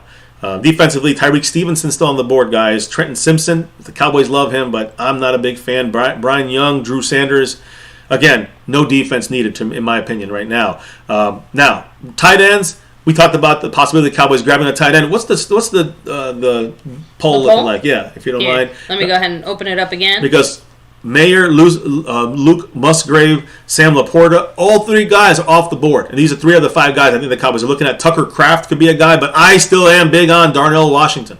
Honestly, I'm a little bit surprised at some of the other numbers, but with 58 votes so far, 47% of you guys are saying interior offensive line, which would, by the way, spoiler alert, that was my vote too. Yeah, same here. 21% now are saying tight end. Wow. 17% running back and 16% wide receiver. See, you know my tight end is because Darnell Washington's still out there. I'm going to keep my mouth shut about that option. And again, Osiris Torrance on offensive line. That also doesn't surprise me because it reminds me a lot of day one. Yep. Where if Kincaid had been available, we would not be talking about Mazi, not even a little bit. We would have been talking about Kincaid instead. Right. Yeah, exactly. So keep that in mind, Cowboy fans out there. Kincaid was the Cowboys' true first pick. Over everybody else you may have wanted. Over Porter, over Nolan Smith, over all those guys, over Mazi Smith. It was Dalton Kincaid. So yes. I'm happy thank you, Tommy. I appreciate that. I'm happy Kincaid was taken by the Bills. I'm just saying. So Tokyo said, hopefully we do get Jalen Hyatt. So again, there's a lot of possibilities there. But Hyatt won't drop to the 90th pick. No. So I don't think the Cowboys are going to grab Hyatt, but he's there, still there. Again, remember, we got 3 receivers already in the house, plus last year's third-round pick, who is our 4th guy right now. The Cowboys are going to rather bank on him than take a pick here in the 3rd round, in my opinion. In the 2nd round. Maybe in the 3rd, maybe in the 4th, but not now. So Hyatt's not going to be on the Cowboys, in my opinion. I don't know. Now, Jason Witten is a comparable to Michael Mayer. Gronk is the comparable to Darnell Washington. Or I say Darnell Washington is comparable to Gronk. I like that. Keep an eye on that. You see Kendry Miller and Devon Achane as running backs are available. But I don't think the Cowboys are going to go that route yet. Rashawn Johnson there, I think he's a day 3 or 4 guy. Zach Evans, day 3 or 4 guy. But the point here is, guys, the way I look at this here, there's a lot of tight ends with different styles of type of play. But right now, you lost a lot of these options.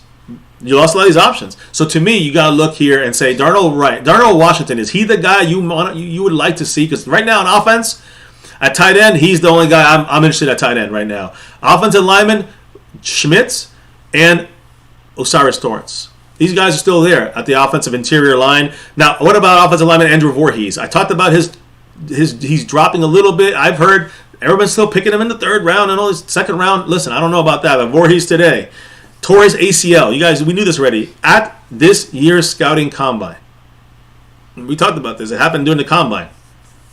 The doctor, Neil L. Atrashi, said that he is currently rehabbing and based on surgery's results right now, early recovery, anticipating return without any restrictions. So again, he could be a future guy. He's got the okay from his doctor. But again, the future guy, right? Is that going to be, where is he going to? Who's going to take the chance at him? And it's going to be the 3rd round. It's going to be the 4th round. It's going to be the 5th round. Once you get the 5th round, you might want to take Andrew Voorhees. So just a name to keep in mind there. So now, I know that you have some stuff here. I do want to kind of touch on the voting, and I'm going to kind of end it right now, I guess, the voting, and kind of put it in the books. Just because we're obviously about to pick here. So we have 60 votes. I don't think much changed too much. All right. So I'm gonna hit the chat up if you want, baby. I have to start a new poll here for. Do you like the player we're about to pick? I mean, so far, I still see a handful of options and names that I think work for me. So yeah, I think the Cowboys would have to try harder to pick a guy that I'm not a fan of right now. You know what I mean? Considering how many guys we do like that are still available. So, and thank you, Burn Bar. Appreciate that. Much love. Let me go ahead and read a few comments here in the chat real quick. Luis Ortiz said we need a backup center. Praying that we re-enlist Lindstrom as well. No. We don't need a backup center at this point, buddy. We cannot get a backup center in the 2nd round. But that's why you get John Michael Schmitz. Tokyo's saying in the 3rd round, not the 2nd round. Not even 3rd. That's too early for if you're thinking backup, then you don't want. If you want to get a guy who's going to replace. It's a better way of saying it. Replacing Biadasz if we don't re-sign him next year, because this is his last year. He's on a team deal now. I mean, a team deal. He's on his final year of his deal. You want to get your future center. That's where you get John Michael Schmitz. He plays guard and center. Good. There you go. You got away with that. I was worried. I'm like, did you just jinx yourself? Defensive tackle Javon Dexter Sr. I don't know. Oh, man. Those Bear fans look very confused. Like they do not know what's going on. So that's interesting. Oh, man. Anyway, so there we go. Bears pick is in. Another one is locked down. Okay, so Luis Ortiz said, no, I meant as an offensive guard or center. Someone who has flex. John Michael Schmitz. Not Osiris Torrance if you want that flex. So, let me see. Rolling back here. I think we touched on most of these comments here. So, House Nessus did throw out there, Ashani was fast, but I defer to Mr. McClay as usual. So, yes. When in doubt, I agree. Always trust in go McClay. back and reference Will McClay, right? Yeah. An offense got to hope in McClay here because I'm not sure how the offense is going to run yet in the hands of McCarthy. We know defense is fine. We've got to bank on Quinn. We trust in Quinn as well, right? So. So Chargers are officially on the clock as well, by the way, guys. So the first time it's actually finally caught up, for them and the pick is in officially. I got to fix this thing. Hold on. We'll have to see here in just a moment. So Mike Aldana said Zach Charbonnet went to sea. Yep. We knew that he was a high guy, a guy everyone was high on. I just think he got a little bit too early pick, but hey, that's just me. So real quick, I'm just getting the next question ready. We're about to pick here, and I want to know what again the final poll was. Draft room. The final standing around looking sad. The final poll was offensive line, of course. Yes. So when we look at this now, and I'm gonna check it. What pick are we on here, baby? 54? 54. When we look almost 55. Okay. I'm gonna take a look at the best remaining players. Because at which positions? Ah, shit. Sorry. I would start with the 4 positions that we have in the poll. Yeah. No, I'm trying to. This thing takes forever. No, I know. All good. Eric Wallace, what's up? Much love to you. But yeah, seriously, huge shout out to everybody here chilling, hanging with us. Take a second, hit like, subscribe, hit that notification bell. You guys can follow us anywhere and everywhere at MyCowboysFamily, and make sure to hop in the Discord. Link for that is in the description box down below. Okay, good. Linebacker Tuli Lutu. Tuipulotu. So, there we go. So, Tokyo also said, how do you guys feel about Darnell Washington? I like him. At Big this fans. point, I would not be against it. He's almost like an offensive lineman and a tight end. Could that be a 2-for-1? Just saying. Just throwing it out there. Could that be a 2-for-1? Maybe. No opinions? No. So, but I do have to admit, we couldn't get the other Darnell, right? Darnell, so right, the only Darnell left to us is Washington. Right now, overall, Hendon Hooker is the number 1 guy. Darnell Washington is number 2 on this list. On the overall, Osiris Torrance is 4. Again, John Michael Schmitz 5. Jalen Hyatt 6. We've exactly. taken 3 picks, so no matter what, I'm assuming at least one of these guys is still going to be there. You look at running backs right now. Kendra Miller, don't have to take him now because you got Avonche, Rashawn Johnson, Tank Bigsby, Tyjae Spears, Israel Abenanka, Eric Gray. We are good at running back. Do not take running back, Cowboys. We do not need a running back. Jalen Hyatt. Oh, we got 3 guys starting already. We got another rookie going in our second year. Hoping to see more from him, a 3rd rounder. Do we need to get a receiver right now? Jalen Hyatt, Cedric Tillman, Marvin Mims, Josh Downs, Nathaniel Dell, Tank Dell. Very good names. And again, these guys can come off the board really quick in the next round. But would one of these guys be around in the 3rd round? So I think we can skip on that. Now, tight end. Do we have anybody that can be like Darnell Washington? Because after him, it's Tucker Kraft, Brenton Strange, Luke Schoonmaker could be a 4th or 5th round guy for us. And Kansas City on the clock, by the way. Cameron Latu is more of a 5th round guy, 4th, 5th round. I'm just saying, guys. So really, Darnell is the bigger drop off, I think, especially when it comes to windows and ceilings, or so to speak. Now, DeJuan Jones, Ohio State tackle. Cowboys really like a tight end here, though. Is that like in the sense of this upcoming pick? Okay. All right. Well, I'm looking at everything, baby. That's what I'm trying to say. Like, I'm not, I was just responding to your last comment. I was just saying that the Cowboys still are really favoring. But you got to look at what's the drop off as well. So to me, the drop off, drop off to Darnell Washington to the next guy is major, in my opinion. I don't know if the Cowboys' opinion, in my opinion. So it goes into line to what you're saying. So, and yes, guys, Drew Pearson is supposed to be he'll be announcing the Cowboys' 2nd round pick. He'll be doing it. Now, I just look at offensive tackle, offensive line, which is our number 1 agreement upon here. I think everybody agreed upon that. Offensive line would be the next one. DeJuan Jones, I'm just saying, this is a tackle. After him, there's not really any big name I would consider. But DeJuan Jones is a pretty big name. I thought he was going to be going a little earlier. He's like 6'8", like 370. He's huge, this guy. But then let's look at interior, which is what I'm looking at more so here. Osiris Torrance is still there. But after him, inside, you got Chandler Zavala, Braden Daniels. I mean, you go a while down. I think all the way you get to Antonio Maffei. He's like 9th. You get him in the 4th round, 5th round. So no need to go at Maffei here at all. But you look at center, interior, a center guard, John Michael Schmitz from Minnesota. No question. That's the guy I'm looking at right now. After him, there's not really anybody else. So to me, it's John Michael Schmitz or Osiris Torrance or Darnell Washington. Who do you want? I can't help it. You got to pick one. I can't help it. But every time you say his name, it just makes you want to say John Jacob Jingleheimer Schmidt. Okay, so that's what you want?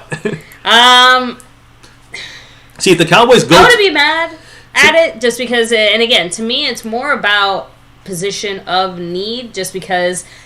it's not like there's anyone here that absolutely like, oh man, we have to get this guy here. You know what I mean? So the 1, 2, 3 names that we might have had on that list are already gone.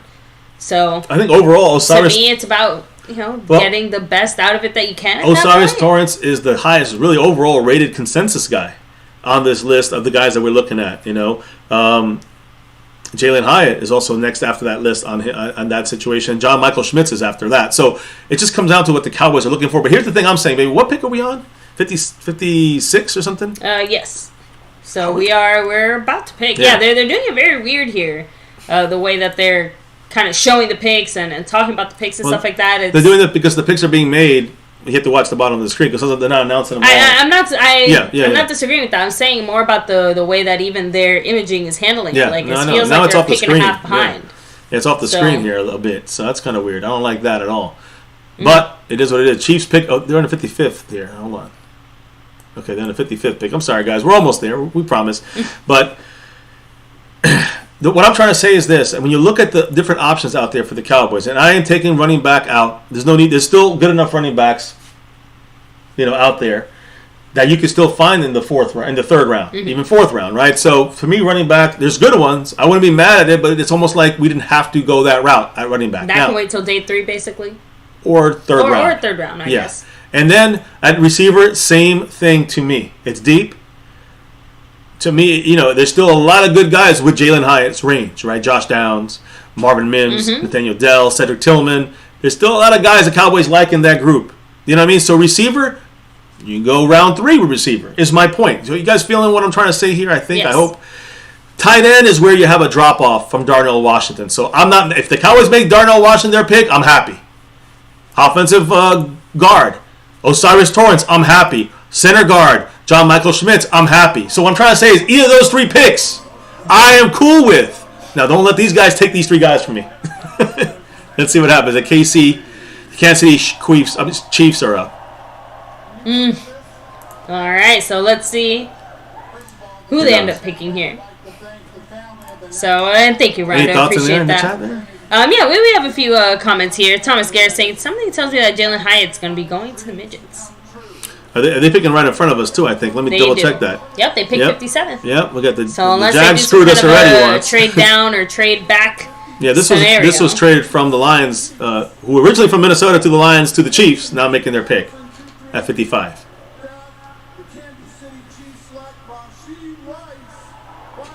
That's Jason Renfro's guy, Rashee Rice, who, again, was like a third rounder for us, I think. So, again, like not that he's not worth this, but again, one of the receivers I personally, and again, I know Jason and I are at odds here, I don't mind him being gone. I like about 4 or 5 other receivers over Rashee Rice, is what I'm trying to say. So, again, is this the run of receivers? Again, with pick 55, pick 56, pick 57. I'm sorry, 56 and 57 are only left now, and then we're up. So, to me, guys, there's a lot of good receivers still left out there, not to worry. It could be, again, this thing can happen, right? We know that it can go in a quick second, and all the next you know, there's no receivers left. But as of right now, guys, looks like the Bears are on the clock. It looks like the Bears are on the clock on my side here. It should be Jacksonville, but here it says Bears round 2, pick 25. So looks like there was a trade down there. We got to keep up on this because this thing changes quick. That's why I said that they're not doing such a good job. Yeah, the Bears. I can look here and see it better. Yeah, the Bears are on the clock right now, guys. So again, Bears.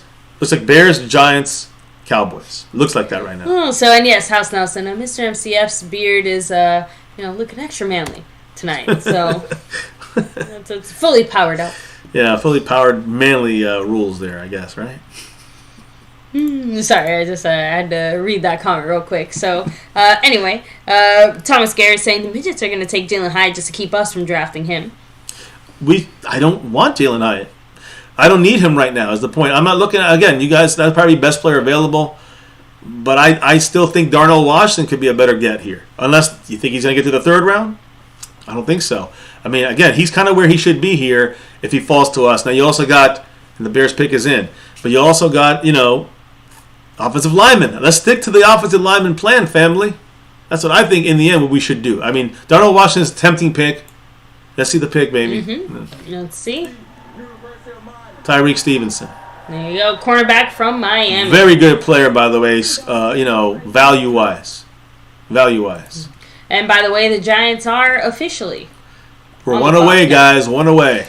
Ooh, so your final kind of thoughts, you got views, hopes, dreams. 3 guys. I'm hoping for, guys. Let me know your names right now. If you're gonna, don't post the freaking results, guys. I ain't looking in the chat, so you're not gonna ruin it for me. You're ruining it for everybody else. But I'm gonna say this again. I go offensive lineman here. John Michael Schmitz is who I hope. It feels like that's the best pick. We had Dalton Kincaid as number 1, which would have been the pick, but the Bills jumped us, and I had John Michael Schmitz as number 2. That was our second. That was my last pick I did on my own, and just kind of doing it like kind of without any other influence. And that's kind of feels like it's going to go similar to that. We'll see.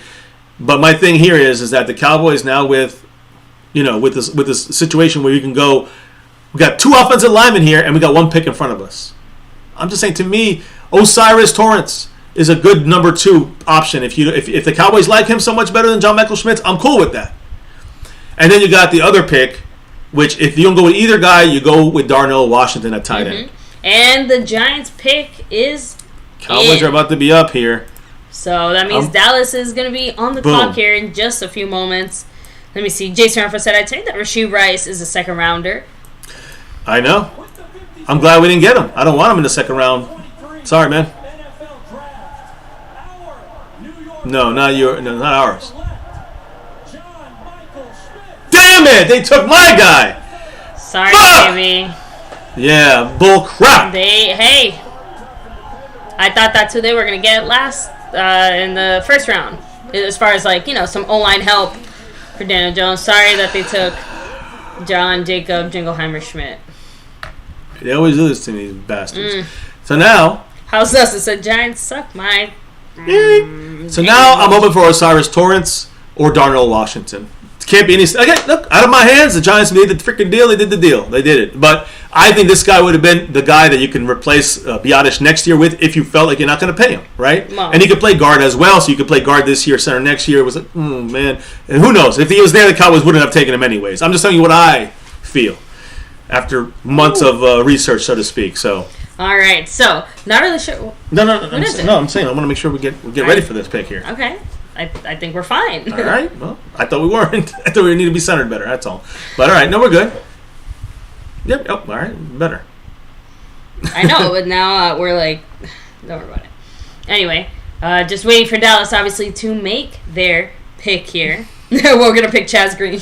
Oh God! Don't say that. Yes, everybody's favorite second round pick, Chaz Green. We can't look in the chat here. Put this on, baby. That's all we got to worry about now. Drew Pearson out at the podium. Pick is in. Let's go Cowboys, baby. Let's go. Woo! Let's do this. Osiris Torrance or Darnell Washington? What are you guys saying?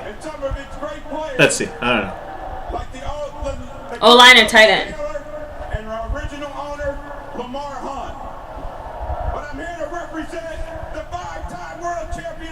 Cowboys and it's Hall of Fame. Woo! Jerry Jones, Gene Jones and the Jones family. They're booing him. McCarthy and Cowboy Nation. Woo! Let's go Cowboys. With the 58th pick in the 2023 NFL Draft, the five-time world champion Dallas Cowboys. Don't forget that. Select Luke Schoonmaker. Oh man! Tight end. There you go. So they jumped. Darnell Washington on their list. They have Luke Shoemaker, who I think was a later round pick. Not according to the Dallas Cowboys, who value tight end. Very, very, very. No O-line. A guy who can't block very well, I think.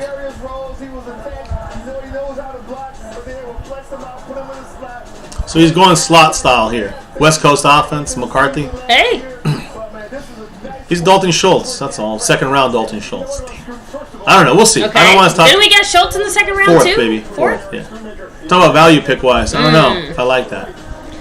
Man, so far not exactly a good pick here, at least according to the chat. He's probably no real major fan. Obviously, Cowboys. We talked about there's 9 tight ends better than Jake Ferguson in this draft.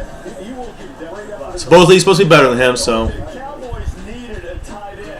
look, do we though? Do we need a tight end right now? We needed a tight end.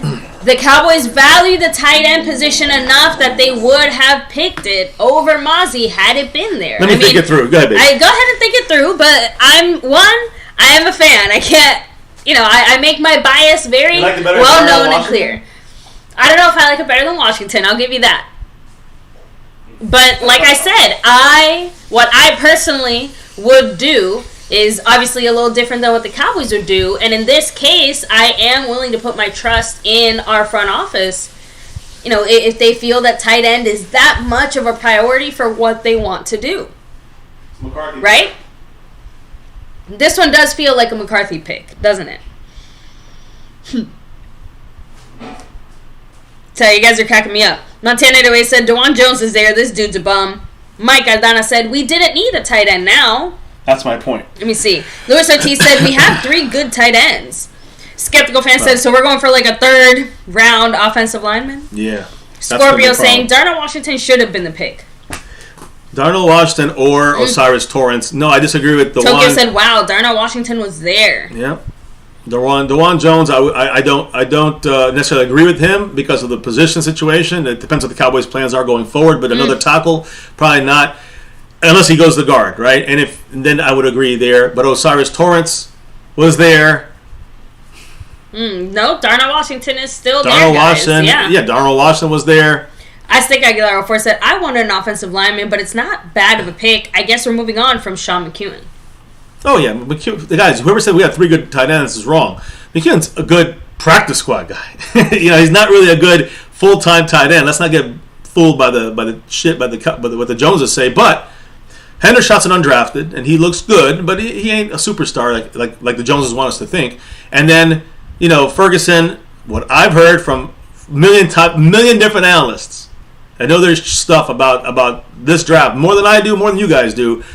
They all pretty much say there's 8 or 9 tight ends better than Jake Ferguson and Hendershot and forget McEwen in this draft. So this is the reasoning for the pick. I just don't know if he would have been there in the 3rd round. Why would you go this route?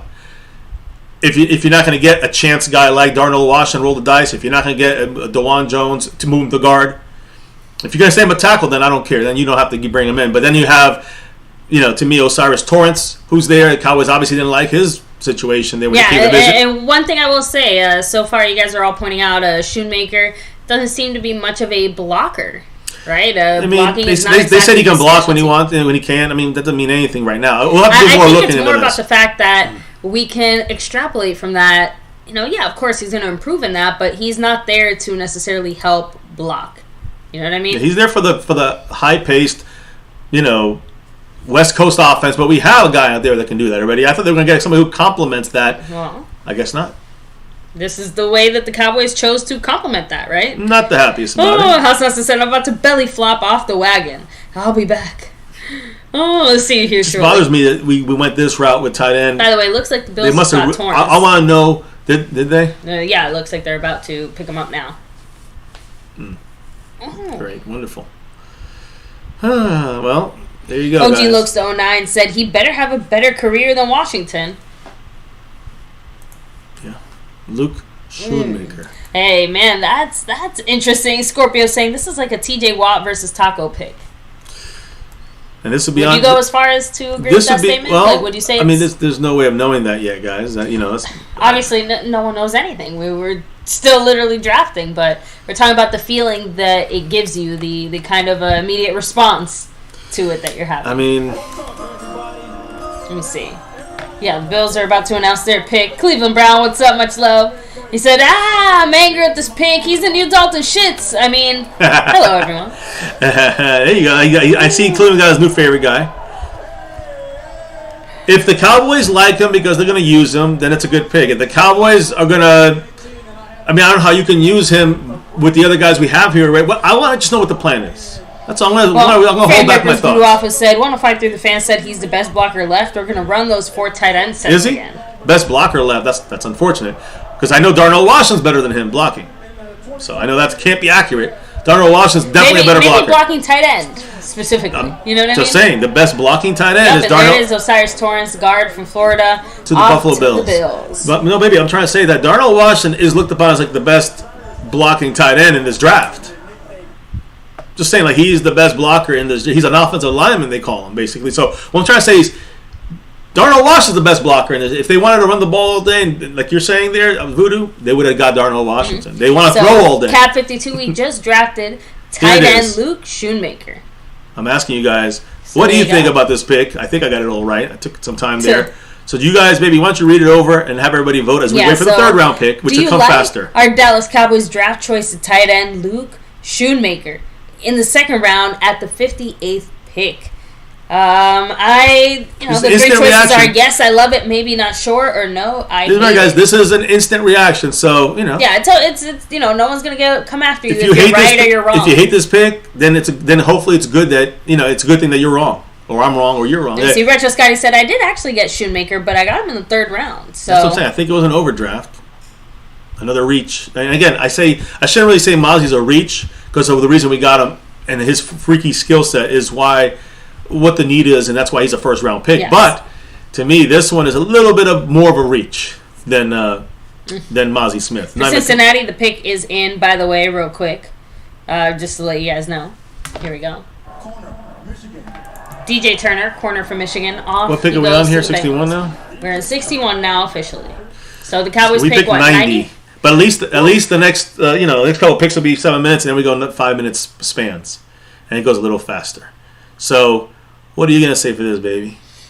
I mean, I said yes. I am a fan of it. Like You're I a fan. said, I like tight end here. I'm not surprised that we went tight end here. It's a position of need. Shoemaker was the guy on our list, considering who else was left there. I'm curious to hear directly from the Cowboys why they chose him maybe over one or two other guys, right? But outside of that... I want to hear the plan. That's what I want to hear. I mean, I wish I could... Again, it's instant reaction, so I can't... We can obviously assume some of the plan, but, I mean, part of that is also we have to wait and see once the season starts exactly what McCarthy means by, West Coast, right? Yeah. So, I'm AKA, let's just see how the scheme works out, but This I thing is not think he's working. going to be okay. So, C-Doc80 said big reach.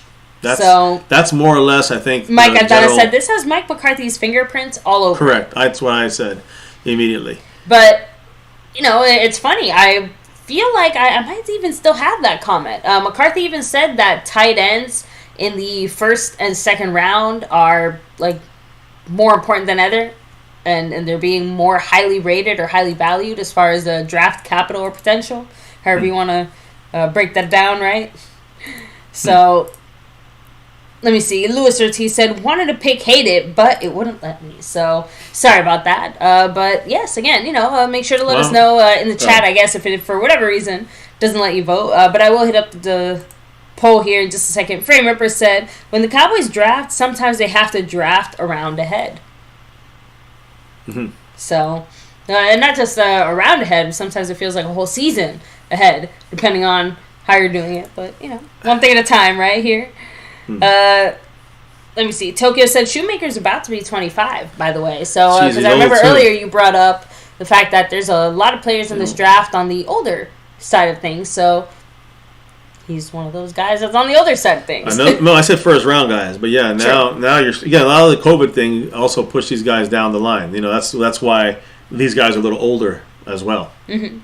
So, House Not So Much Love saying, newsflash, it's going to be more of this the rest of the day. I've heard of 10 more remaining players. So. Well, I mean, it's going to probably get like that. I mean, we've studied it all the way through, so we're fine. There's going to be other opportunities to get other guys in this draft here, but again, I think that addressing that guard spot. My question is, and I would like you to answer it. Yeah. What do you think the Cowboys are going to do now with that guard spot? Going by what they said. I'm assuming the fact that they felt so comfortable being as aggressive in their minds as they were at tight end. You have to imagine they have a plan, right? Don't know what that plan is, but I'm assuming that once guys like Avila were maybe off their board, they just decided to say, screw it. Why try to really, really, really reach at this spot here when we can, maybe reach just the tiniest bit and get somebody who we think is going to be impactful, and then, maybe set yourself up in the future for... Interesting. I want to know what the chat thinks, because I'm curious about what they think about this pick. So, real quick, House Nelson said, I'm hitting highlights hard of our new family members after we adopt them. So, and yes, guys, obviously we'll be looking a lot more into Shoemaker now that he is officially part of the Dallas Cowboys, Yeah, we'll be definitely discussing him tomorrow during the 4 rounds. So we got to sit through tomorrow about the Cowboy and see where that's going to go. Now, let's see Doc80 throwing out there. He's strictly a blocking tight end. Could have gotten him in the 3rd or 4th round. But again, if anything, that adds even more weight to why we decided to go Shoemaker over, let's say, a subpar offensive lineman. Because if he can help block, that at least directly contributes to the line. Well, that's what I want to know. Because, again, all they did was say he's an okay blocker. Even if he's the best blocker left, which he's not because Darnell Washington's out there, I want to know what is the purpose. I mean, if you want a good blocker, why did you skip out? What did you not like about Darnell Washington? That's what I want to know from the Cowboy front. Did you think he's too slow, although he's one of the fastest guys out there? Look, when I look at Shoemaker, he uses his strength. He uses strength basically to generate separation in running routes. So whatever they liked out there is something that it's to help Dak, or in the passing side of things, it's a guy who can just get a little open. It kind of reminds me a little bit of Dalton Schultz. He has body control to adjust to throws. If it's overthrown a little bit, as we know. Yeah, so Frame Ripper's throwing out there. According to 105 Through the Fan, they didn't like any of the linemen left. They had Avila as a 4th-round grade.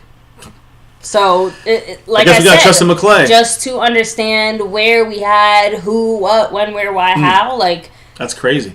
The Cowboys are just never going to draft Avila. That's what they came up with then. So all that talk about getting Avila in the first round, you know what I'm saying? None of that was ever going to happen. So when it comes to Schoonmaker, and I want you to hear this, baby, because it's important that we all know about this guy. He's 6'5", 251. Okay. Also from Michigan, by the way. 2 Michigan guys back to back. True. It's just funny to me. We drive the Florida Bulldogs. The Georgia Bulldogs won the championship, and the Eagles went with them, all their guys. Now we went with all the Michigan guys. Mark, much love, Mark. Mahosepian in the house. Appreciate you with a $3 holler. Much love to the man, our sponsor of the week. And what did Mark have to say as far as our? Let me hear it. Newly drafted Shoemaker? I'm excited to hear. There's a poll up. You guys can definitely answer that through there if you'd like. What did Marco Sepian say, the sponsor of the week? Clown show. Reach for Mazi, then a super reach for a tight end. How about Porter in the first round and Osiris in the second? This is exactly what I thought would happen. Great offseason, lame draft. The tight end isn't any better help than what we've got. I disagree 100% with yesterday's assessment by Mark. We disagree there, sir. But I agree on this one. Now, you talk about Joey Porter. Where would the Cowboys put Joey Porter? You want him starting, but he ain't starting because he's not a slot. I'll make sure everyone understands this. Joey Porter is not a slot cornerback. He's not going to play on the outside against Trayvon Diggs and Stephon Gilmore. So where is our number 1 draft pick going to start or play at all? Wait for an injury? So, that's not... Joey Porter would have been a next year pick in the first round. You don't do that. As Mark can agree. So that would have been a bad pick in that sense. When you're getting a guy who's going to complement every single defensive player on the field, Mazi Smith is not really a reach. I kind of said maybe a little of a reach. He's not a reach. He's one of the best at that position, at that spot. So to me, that is where the Cowboys, they made enough sense on that first pick. The second pick, I got to hear more. I'm agreeing with Mark on this. Yep. The second pick, to me, when you have an Osiris Torrance, I don't know where they had him ranked, but right now, almost every single person had them ranked a lot higher. Now, that's on Will McClay and the way they rank their guys. So I want to know what the reasoning is. They're going to be asked at the press conference today after the draft. They're going to be asked, why didn't you get Osiris? Why didn't you get Darnell Washington? Yeah, where exactly did you have Schoonmaker ranked? Either ahead of these guys or all these other things. Or these other tight ends. Like Laporta was gone and Michael Mayer were gone. Was he next on your list? Was he above Mayer? You know what I'm saying? Because with hearing, but Laporta was probably in front of him. Luke Musgrave was there too with tight ends. They're all off the board. The Cowboys, they freak and just grab a tight end because they didn't want to wait too long and risk this McCarthy choice. Again, Will McClay lays them out and does the draft board, but then McCarthy then chooses from there. From what he likes, he doesn't like. And then it goes to everybody in the room. They talk about it and decide. Yeah. So I want to hear what the decision making was on this pick. That's my interest there. So it seems like at least with the Mazi pick for others, that one makes a little bit more sense. It's more the Schoonmaker pick here. That's the one that bothers us. Yeah. Confunding. But I want to know what the family thinks. Confounding people, I should say. House Nelson said, I need to see McClay in the draft room. Is he safe? Have they locked him out of the building? So I think it's funny that in Will McClay we trust until it's a pick that we maybe slightly disagree with. I just want to know but baby, it's he lays out the. I'm messing with you. Baby, he lays out the people. But again, people will go in and buy into what you're saying and not realize that they're wrong. You're laying out. Will McClay lays out his rankings. Now you can say, why do you have Steve Avila in the 4th round? That's on Will McClay and the scouting team. You guys feel me on this? You guys understand who to blame and when to blame them. If you want to blame them on that, you can blame them on that. But Steve Avila never came to us, so it wouldn't make a difference. Broncos are up. DeMarcus Ware is speaking for it, and it's picked up. I can't find this. There's a receiver the Cowboys like. I mean, Cowboys. Wide receiver the Cowboys are definitely liking. So There you go, guys. Again, still obviously have a few more picks, you could say, before our Dallas Cowboys pick once again. So real quick, on your way in here, if you haven't already, take a second, hit like, subscribe, hit that notification bell. Follow us on all social media at MyCowboysFamily, and hop in the Discord. Link for that's in the description box down below. Yes. And as you can see, Mark dropped some love. He's in 5th place. He got some points back up there, 66 points on the stream, boss, as we are at pick 64. Skeptical fan dropping the love today all day long here so far. Jason Renfro also dropping the love today. Appreciate you guys and everybody's comments and thoughts and votes in the chat. What are you guys thinking about this tight end pick? Because right now we have the... Hey, like I said, I mean, No, me... in the votes. Oh, okay. I know you said. I'm saying the votes. I want to know what the votes are saying. All right, so here, let me look at the poll. So far, guys, overwhelmingly, 57% of you guys are saying maybe, I'm not sure. So 21% said yes, I love it. 21% said no, I hate it. Wow. So, again, I'm surprised that even 21% that love it that much, to be honest. But... I'm not that surprised. All right. How many votes have been made? And Will McClay we trust runs both ways, doesn't it? It does. It's just that you're allowed to disagree with the pick. I don't. Again, I think this is where I think we have a difference here in thought process, and I think in understanding of what the Cowboys do with their front office and the way they run things. Because Will McClay is not to blame here. I don't know where you got Will McClay's name, but Will McClay is not to blame here. If anything, it's a Mike McCarthy pick. Mike McCarthy took it from the pool that Will McClay puts out for him. Yeah. And McCarthy said, okay, well, I like this guy because he can do this and this and this. Here, let me go open up the door for a little jingle. Okay, he's quick. here? Yes. Okay, good. But I'm saying that's the reasoning why for that. It's more about the fact that the Cowboys like this kind of tight end. They wanted a blocking heavy tight end, and we got like the 4th best guy, I guess you can say. I mean, if you look at it that way, okay. But when you look at the 3rd best blocking guy, at least on that list out there, it was Darnell Washington. He's better than he's again. What I've seen, he's better than him, better than Schoonmaker. So I don't know. I still don't know why the Cowboys went this way. So when I look at this Schoonmaker, he has strength. He uses savvy, generate late separation in routes. He has body control, adjust to the catching the ball when it's in the air. So he has some kind of ball awareness there. He has strength to break tackles. So he does have that ability, but we saw some of our guys right now do the same things, the same description about Luke Schoonmaker I'm seeing about Jake Ferguson. So now he has generated some yards after the catch. He's an effective inline blocker, so that's good to know. Effective inline. That's where Dalton Schultz started as an inline blocker, and they say he fires out with aggressiveness, so that's good. He has some push. There's some burst. He has good angles, takes sound angles in routes and stuff like this. I guess also in blocking, and gives great effort in blocking. Those are the positives in the pre-draft kind of thoughts on Luke Schoonmaker. As far as for the Cowboys and how he fits us, Cowboys are getting a starting tight end day 1, basically, in a day 2 pick is what most analysts are saying here. Schoonmaker can step up immediately. He's a Y tight end. So that's a Jason Witten kind of route pattern there. Plays inline, again, like Dalton Schultz started off playing a lot with us in his first 2 years, you can say, right? He plays, basically inline tight end, can do the wide routes, like I said, has positional versatility, because, again, we talked about he could be moved, he could be inline tight end, he could be an on the line scrimmage tight end, an edge tight end, or a slot, in the slot receiver kind of guy, according to what we've heard and seen. So, again, has some potential versatility, and we will use him that way in Mike McCarthy's system. Schoonmaker is, again, he basically, according to most analysts, he's a rookie starter day 1, and he's a middle of the field. Here's the key. Again, we know he's an okay blocker. Middle of the field safety valve. Now, is that a Dak Prescott move for him, done by Mike McCarthy?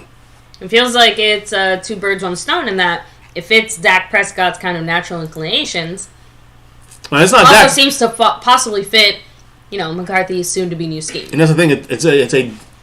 This wasn't picked because Dak Prescott said, get me this guy. This was picked because Mike McCarthy wants this guy for Dak Prescott. You know what I mean? So to me, this falls on everybody in that room. You know what I mean? It falls everybody in that draft room. But the number 1 guy it falls on is a Mike McCarthy on this one, making the call on this one. In the end, you could put it on McClay for picking the guys. You could put it on Jerry Jones, Stephen Jones, for whatever the reason. You could put it on Schottenheimer for it. But in the end, it's about McCarthy's final choice. Really is the one that made this pick go through for Schoonmaker. And the Joneses agreed. I have to admit, again, this 2 Michigan players is a bit of a controversial decision here. I know we already had a problem with just having a guy, Taco. The last time we got Michigan, it was Taco, and now we got, or was it Jordan Lewis? I think it was Jordan Lewis. In the first round was Taco. Now we got Mazi, and in the second round, Schoonmaker. So they know each other. They're friends. So take it easy, Mary Alvarez. Much love. And have a nice walk there with your poodle. Cameron, yes. Third round picks are being done tonight, and we obviously are going to be I think they're in it already. On until I think they're in the there Cowboys already. are. We're pick 64, 65 right now. Mark Seppian with that $3 holler. Ooh, much love, Mark. Always appreciate the love, brother. Appreciate choosing third place on this overall board. Is he going back to back? I don't know. But I know he's got the drop in here up to 69 points in the stream, boss. What did the man say? He said, we used a second rounder on the 10th best tight end per CBS Sports. That aside, he's a body. Nothing special. This draft so far sucks. Mazi was a need, but a reach nonetheless. Well, again, when you look at we have a need, and I know Mark said you want a blocker, get Washington. That's what I say. I agree. Again, on half of what you're saying, I've done a little more research on Mazi, so I think you got to remember Mazi Smith is a guy that is one of the best at his skill set, and his skill set is very rare, and that's the reason why the Cowboys, fingered him as their guy, and I think that you got to remember that he is, he's not a 3-tech interior guy. Most of these other guys are 3-techs. He's one of the best nose tackles. So when you look at it that way, you got to look at it in that sense. He would not been around. He would have been. I want to make sure everybody understands. Yeah. Mazi Smith would not have been. He would have been gone at pick 31 at the latest yesterday. Whether you want him or not, the Cowboys, Dan Quinn, Will McClay, they loved him. And in that sense, since it fits a team need, I gotta say it's not even a reach. Even it's just a solid pick, and a one that we need. That, by the way, if we win a pick with him and he gave you shit stats, which he will, he'll give you crappy stats, but he made everybody else better. What would you grade that pick? I'm talking to everybody in the chat. Would you give that an A+ for Mazi Smith if everybody else is better? Even if he's just like, knows real need, got some tackles, got a sack. Well, I don't care about those numbers. I don't care about those numbers, and neither should you guys. You should only care about one thing. Does he make everybody else on defense better in this Dan Quinn scheme? The answer should be a resounding yes. We have to wait to see it. But based off of that expectation, that's the reason why we got Mazi Smith. I love that pick for that reasoning. This I don't love. And there's, again, 10th best tight end, maybe the 4th best blocking tight end. But then, like I said, and like Mark said, Darnell Washington is the best blocking tight end. You want a blocking tight end? Get Darnell Washington and work and develop his pass catching.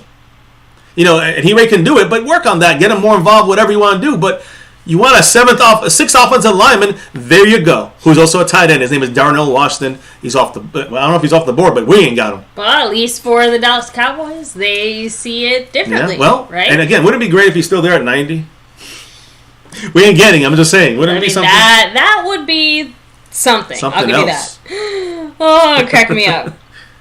So I have to chat. I'm sorry. I know I got to shout out a couple people here. Go ahead. Glimmerman said Mazi will be able to play day one. He's a big boy that was needed. He would have been gone soon after our pick. Yeah, and no matter how you slice it or however you have him graded, he is a first round pick. Mazi? He would have been a first round pick. He was, expected to fall around that range. So, and the interest was definitely there. So, well, it ended up working out. Interest is there for the Cowboys.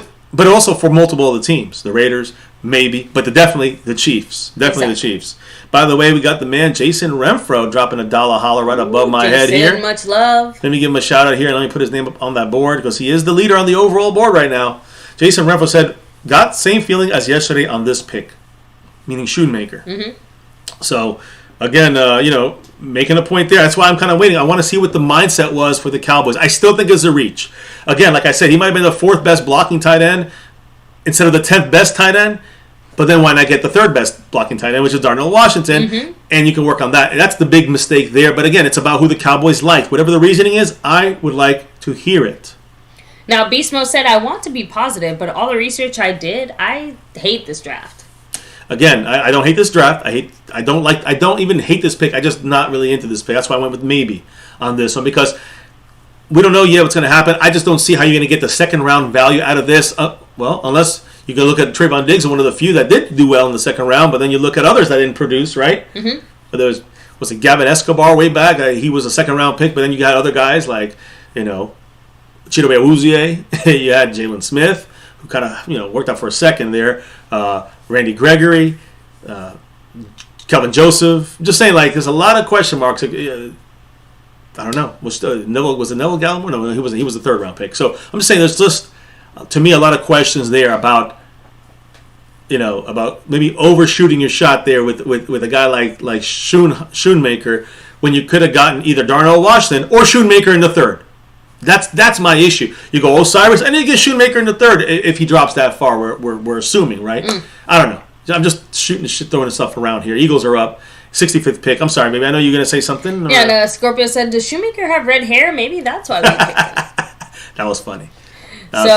Jason Renfro, we just shouted you out here. Got you, bro. Appreciate you. Must have hopped in here right after we did that, but yes. Thank you, man. Yes, I appreciate the drop that. there. Much love. And I do also, that's why I was saying, I want to hear what the Joneses got to say about why they made this pick. You want the best blocker? Darnell Washington. Why didn't you go that route? So what else that is about him that you like? Why did you choose him over Darnell Washington? Why did you choose him over Osiris Torrance? I'm just curious. Was it the fact that John Michael Schmitz wasn't there anymore? I don't know. He would have been, if they had him on that board and they had taken Schoonmaker, I would have been slamming this table right now. So I'm just saying, like, thank goodness it wasn't that bad. The Giants stole that pick in front of us, at least my pick. But yeah, I think Darnell Washington's still around. He might be a fourth rounder. Yeah. Who knows? I don't know. Maybe we were all wrong about this. NFL is definitely not as high. Just because you said it, watch the Eagles get him now. They're up now. Damn, that's right. And not just up, but they get back-to-back picks. Eagles know how to make us pull out our freaking hair and add more grays. Where's LT? Let me see. Glimmerman said, I'm not impressed with the pick till he does his touchdown celebration this season. Oh, Schoonmaker? Mm-hmm. So, hey, hopefully more than once, right? Waiting for that, yeah. Oh, it's funny. Cat52 said, I'm grilling and it's pouring out. So, hey, first of all, stay dry. And secondly, enjoy the grill. Yes. Enjoy the food, man. That's how I want to get some of that food right now. Cat52's grill is legendary in the Discord. So Beast Mode said we could have gone Ika at 58 and then best player available at 26. Can't go Ika 58 because we have Mazi Smith. You're talking about going Ika and going who in the first round? The best player available, just outside of whoever is not Mazi, basically, is the best player. Again, the Cowboys had no need for Joey Porter. Nolan Smith was on there. Was the guy? I think Nolan Smith was the only guy on their list that was ahead of. That was the top guy on their board, but it couldn't have been because it said Mazi Smith was the best defender on their board. Safety from Illinois. Good. And not an Eagle. I mean, Darnell Washington, not an Eagle. Oh, let me see here. Louis Ortiz saying, did Shoemaker play as a guard before? No, I don't think so. I don't know that kind of history on him. I didn't do too much on him. I know we did draft him in one of our mock drafts here. I think it was a fourth rounder or fifth rounder. Yeah, we did, got him in but second. Much later. Yeah, much later.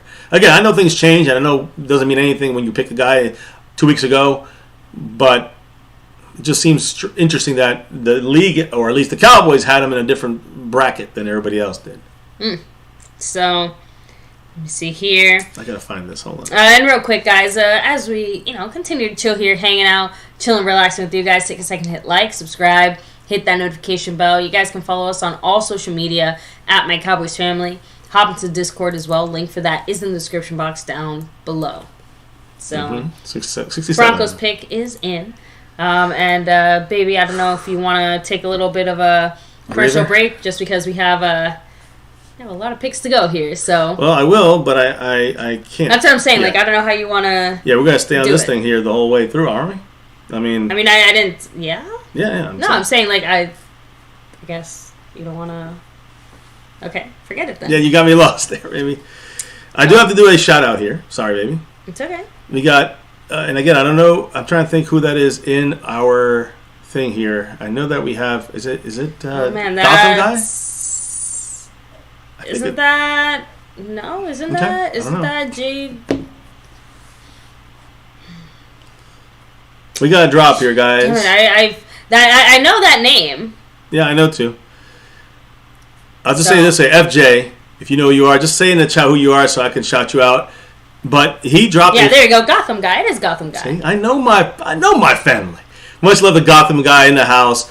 Appreciate you. He dropped a 5 on it. Right on that board, just like much that. love Gotham guy. Appreciate you, man. He actually has the... Is it? Oh, no. Skeptical had 5 and change. So second best drop of the day, of day 2 here. Much love to our man here, Gotham guy. He said, quote, I don't think the Cowboys are reaching in the draft because of all of our picks are late round picks. Remember, late in the rounds. He said, our first pick is technically an early second. So we want a player, we have to hope that 25 other teams pass on them. A bit risky as other teams could grab them. Exactly. There's a lot better chance that they can grab these guys as they're dropping down, like Drew Sanders. We know the Cowboys love him. Broncos just picked him here at pick 67. Linebacker from Arkansas. Mm-hmm. So, yeah, it's a good example. Again, some of these guys you're looking at that are, round 2 guys are really, end of the round 1 guys. And a lot of the round 3 guys are end of the round 2 guys, which is where we're, what we did there. Now we have the beginning of the round 3 guys, and you're going to have some of those, round 3 guys not make it all the way to us. You're going to see, the early round 4 guys be the guys we have to kind of start looking at now since we're at the back end. Great point by Gotham guy. Much love with that 5 on it. And I'll give you the heart here, as I do. And again, that counts as Cash App. So, appreciate you, Gotham guy. I'll get you on that board here in a minute. And maybe hit up the chat. Of course. Real quick, thank you again, Gotham guy. Appreciate that. House Nelson said, Eagles ain't shit. I wish we could just line them up tonight, damn it. So, Cameron, yes, they are doing second and third round picks. Again, I think we just kicked off the third round, technically. Yeah, we get picked 90, so we're about 22 away before we get our pick.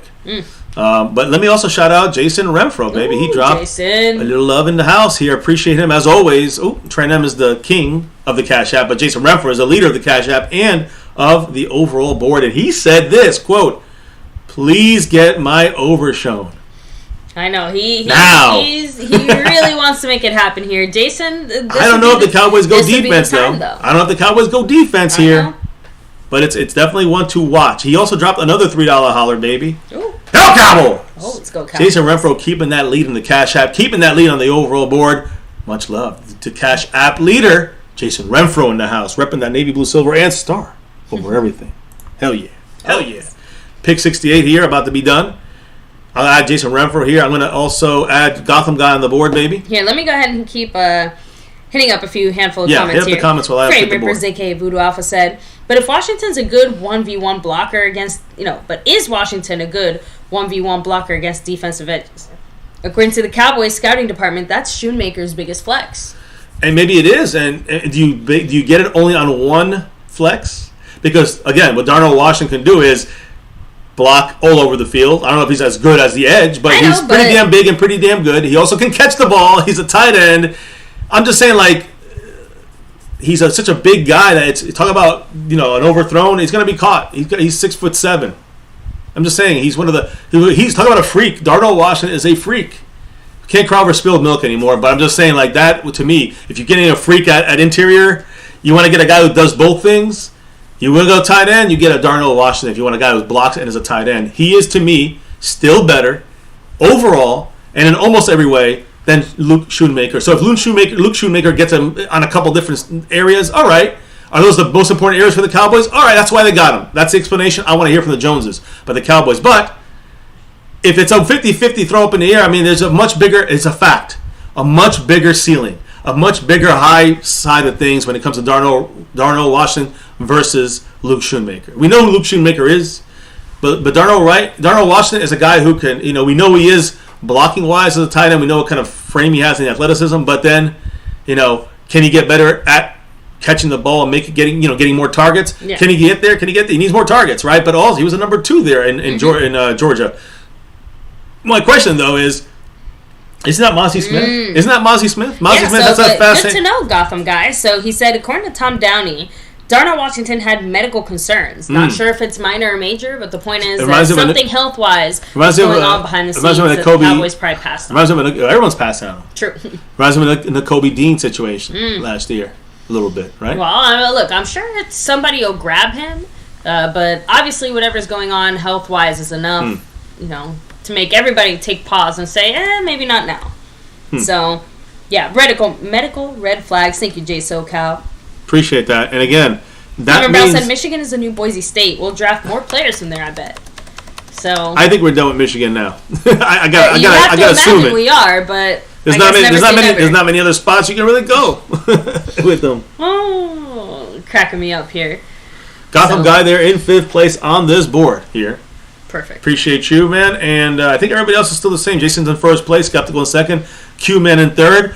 Marco Seppian in 4th. 5th place Gotham guy. 6th place Mary Alvarez. And we're right now at the 68th pick.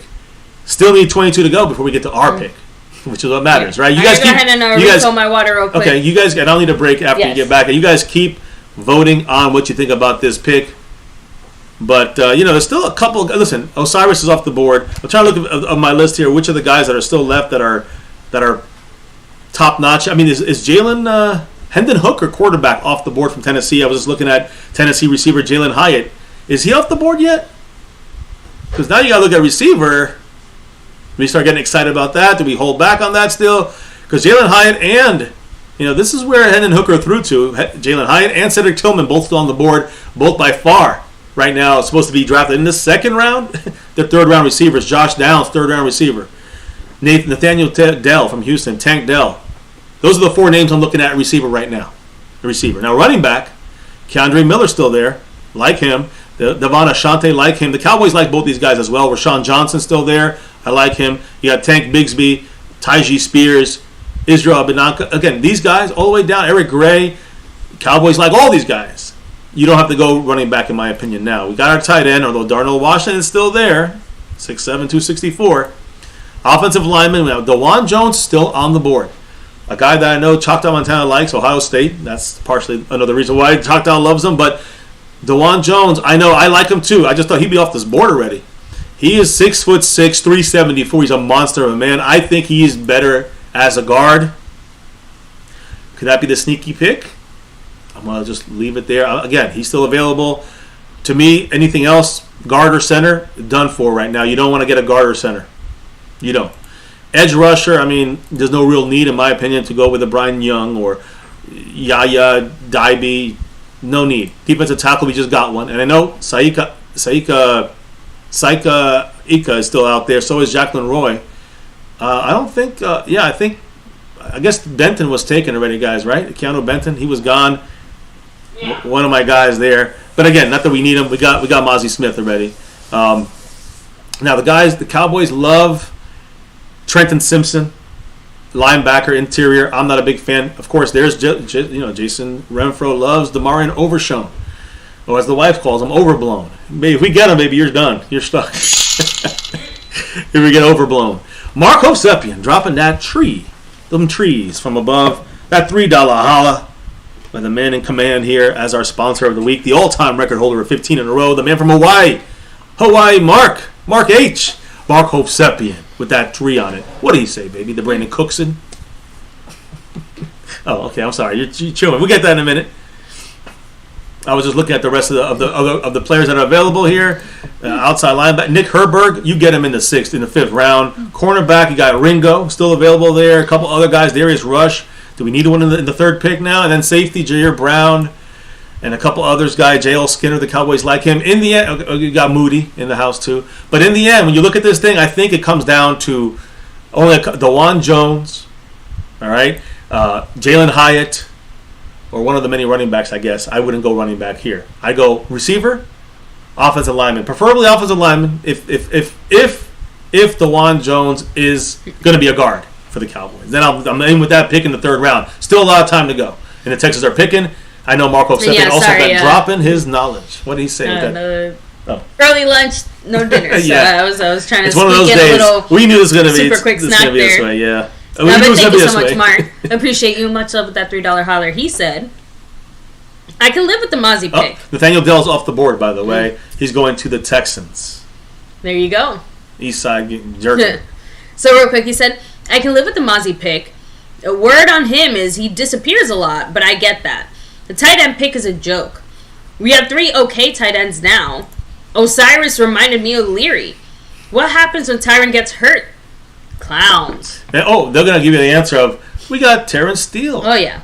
We got Terrence Steele. We don't need to back up to that issue because we got Terrence Steele. That's the answer to that question. When Tyron Smith gets hurt, Terrence Steele's the answer. He's the swing tackle. He's not going to be guard. I can't see him being guard, but the Cowboys right now, maybe they're looking at him as guard. I have no idea, and I don't know about that. I'm not happy about the opening, that gaping wound we got there at left guard. So that's where we're looking at right now. So I think Mark and I are both. He's getting onto the same page about the Mazi pick. I think we all, again, there's a certain point of dislike on that pick you can have. At a certain point, there's nothing you can hate about it at a certain point when you really look into things when the Mazi pick. But this Luke Schoonmaker, here's my point, no matter how the Cowboys spin this today in the press conference, they're not going to convince me. There's no way they could convince me that Darnell Washington, or again, I know that he's hurt, he's banged up, but forget about Washington. You got Osiris Torrance on there. What was his issue? Why did the Cowboys not want to go offensive line at guard? What are you going to do about guard now? Is it going to be DeJuan Jones going to be the answer to this? I'm just throwing it out as an option because there's no other guy that would be an answer there, and DeJuan Jones is a tackle that would have to move to guard. So I'm just curious what the thought process is here, and we got to wait and see in the third round where the Cowboys surprise us and do something and then explain it later, and we'll say, okay, now I know why they did these picks. Now I know why they went to tight end. Too much of a drop off, and they knew they were going to maybe get that guard they're looking to fill in here in the third round. I don't know, but I'm waiting to hear from the Joneses, and we'll talk about it tomorrow during the 4 rounds. We'll talk about those answers that they're going to give to this. So there we go. So how's the poll going right now? So far 49% of the chat says maybe, but I'm not sure. As far as the Schoonmaker pick, I'm more like that. 31% said no, I hate it, and 20% said yes, I love it. Yeah, I'm more in that first one maybe. Yeah, we gotta see. I don't like it. You're not sure. I'm not loving it, but it's all right. We'll see what happens. I'm not happy with that pick, but if you Byron Young, by the way, to the Raiders. Yeah, from Alabama, defensive tackle. I almost said to Alabama from the Raiders. If the Cowboys go, saying to me, I'm more in the, I'm not sure, to like I hate it. Like I'm in that range right now. Somewhere in between. Instant impressions, instant thoughts. That's where I'm sitting with that. You're more on the higher side of this. I am. On Luke Schoonmaker. But I need to hear the explanation before it's going to move from that spot. For me, I still got to hear more before. And if I hear it and I don't like it, it's going to go to I hate it. If I hear it and I like it, it's like, okay, I can hear what they're saying. It'll be like still a maybe. And that's what I'm saying. For me, it's a relatively neutral situation. No, it's in the middle, but a little on the higher side of the neutral. For sure. I'm on the lower side of neutral. So we keep digging through this here, guys. It's funny. Glimmerman said, I always hate our second round picks. Jerry Jones likes to gamble with it. Whose idea was it? I wore this for good luck. That was one of our second round picks, Trayvon Diggs. I like him. I like that thing. That's the only good we had in a while. Much love, appreciate you. He said, this dude's a Witten type, blocking tight end, but damn, it still seems to be a reach. It seems early, right? That's the thing that sticks in everyone's mind right now. Why did we take him so damn early?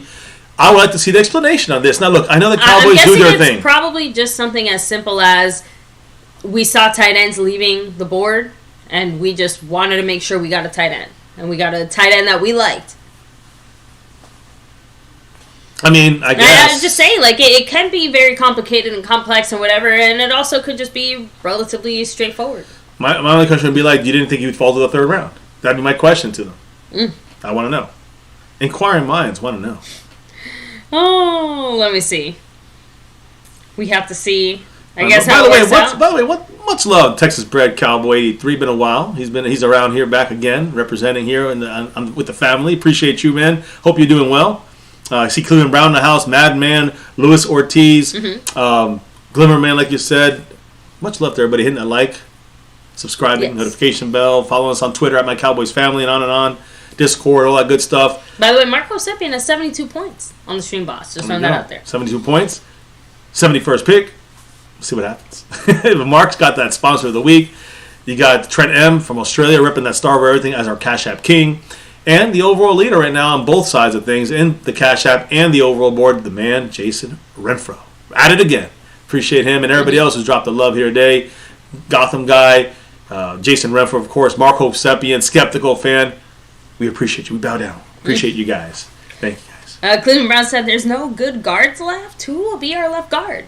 That's the problem. That's why I keep having an issue with the tackle, with the with the tight end pick there in the second round. That's my biggest issue. Especially if you have two tight ends that you're kind of forecasting and saying that, hey, they're going to play a major role in our team, and then you're going to add a third one. I don't know. Questions there. So, let me see here. Cat52, much love, appreciate you. Said, I'm here, but grilling. So Still there. There you go. Still grilling. We appreciate you, brother. Glad you're listening, chilling. Getting those watch hours up for us. Thank you, guys. Even if you have it in the background, it helps. And we would love you guys to converse in the chat, and give your 2 cents on the Cowboys. Make sure you guys vote since it's still up there. Yeah, obviously we still have a bit of time here before we get to our third round pick. But it seems like the Shoemaker pick was overall a bit controversial, let's say. Yeah, definitely I left us I think wanting that's the more. best way of wrapping it, We definitely wanted more. I'm ending the poll, baby. You can read out the final numbers now as we get ready to...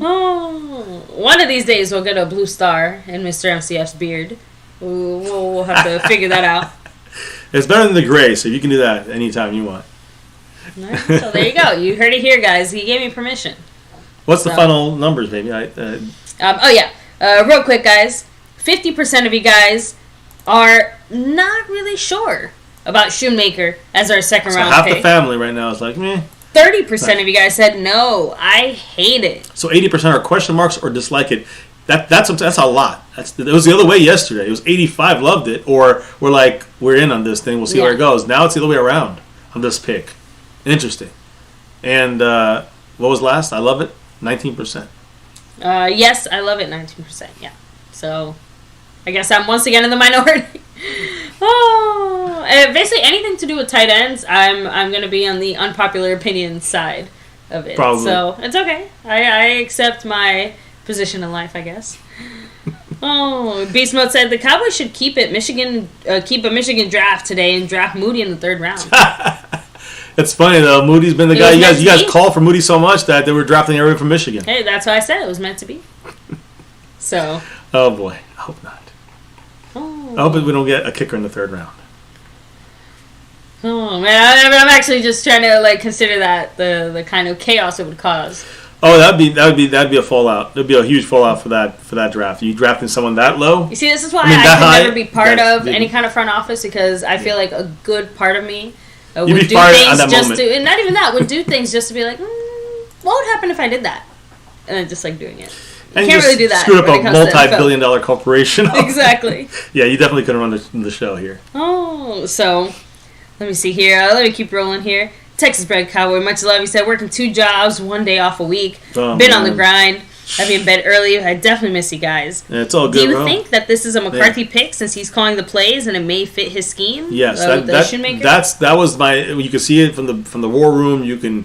Again, we know the reason that Darnell Washington was not picked is because of the injury issues. I mean, he's dropped for everybody, not just us. But yeah, I think that this is a strictly Mike McCarthy pick.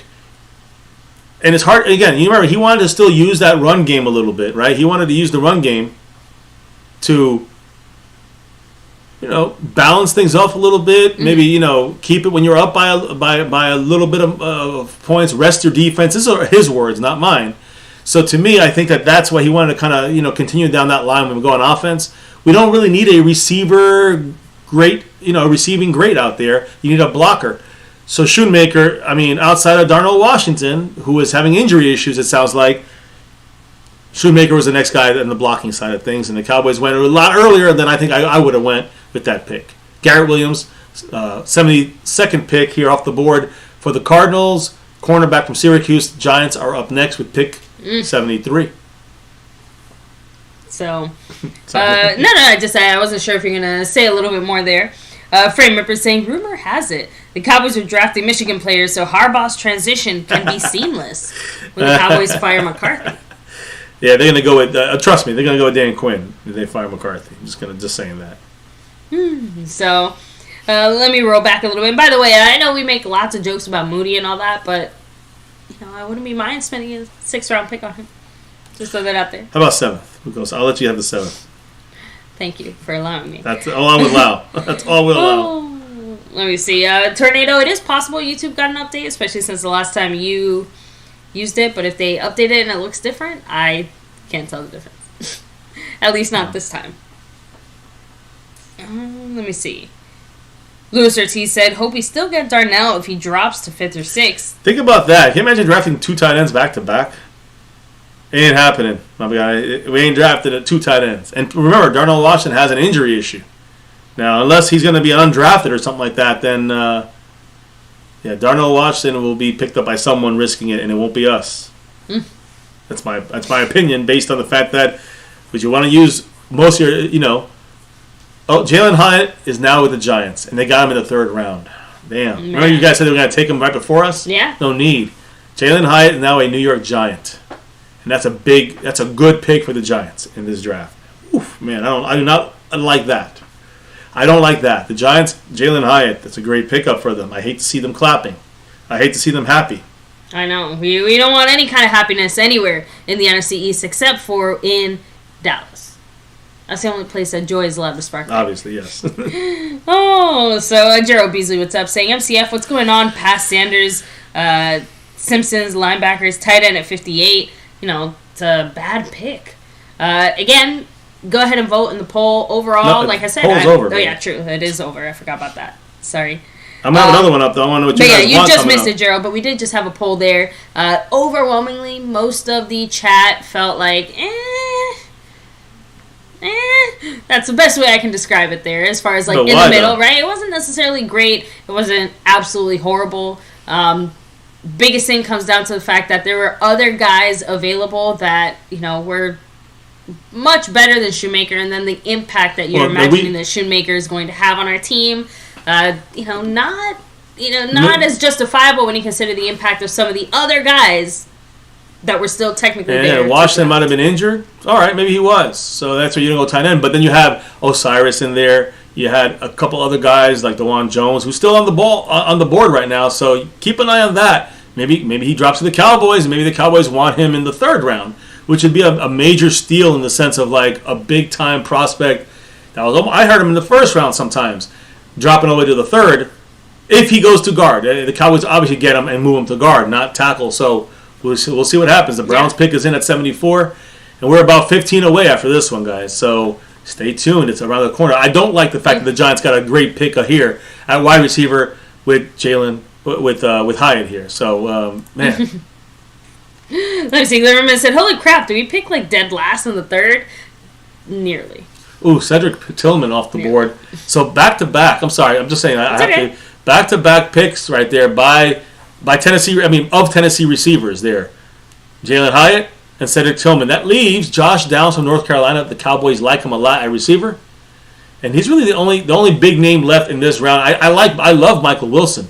We had him in the 5th, 6th round. He's not going to be that long. It's not going to take that long. But again, Michael Wilson is probably not a 3rd rounder either.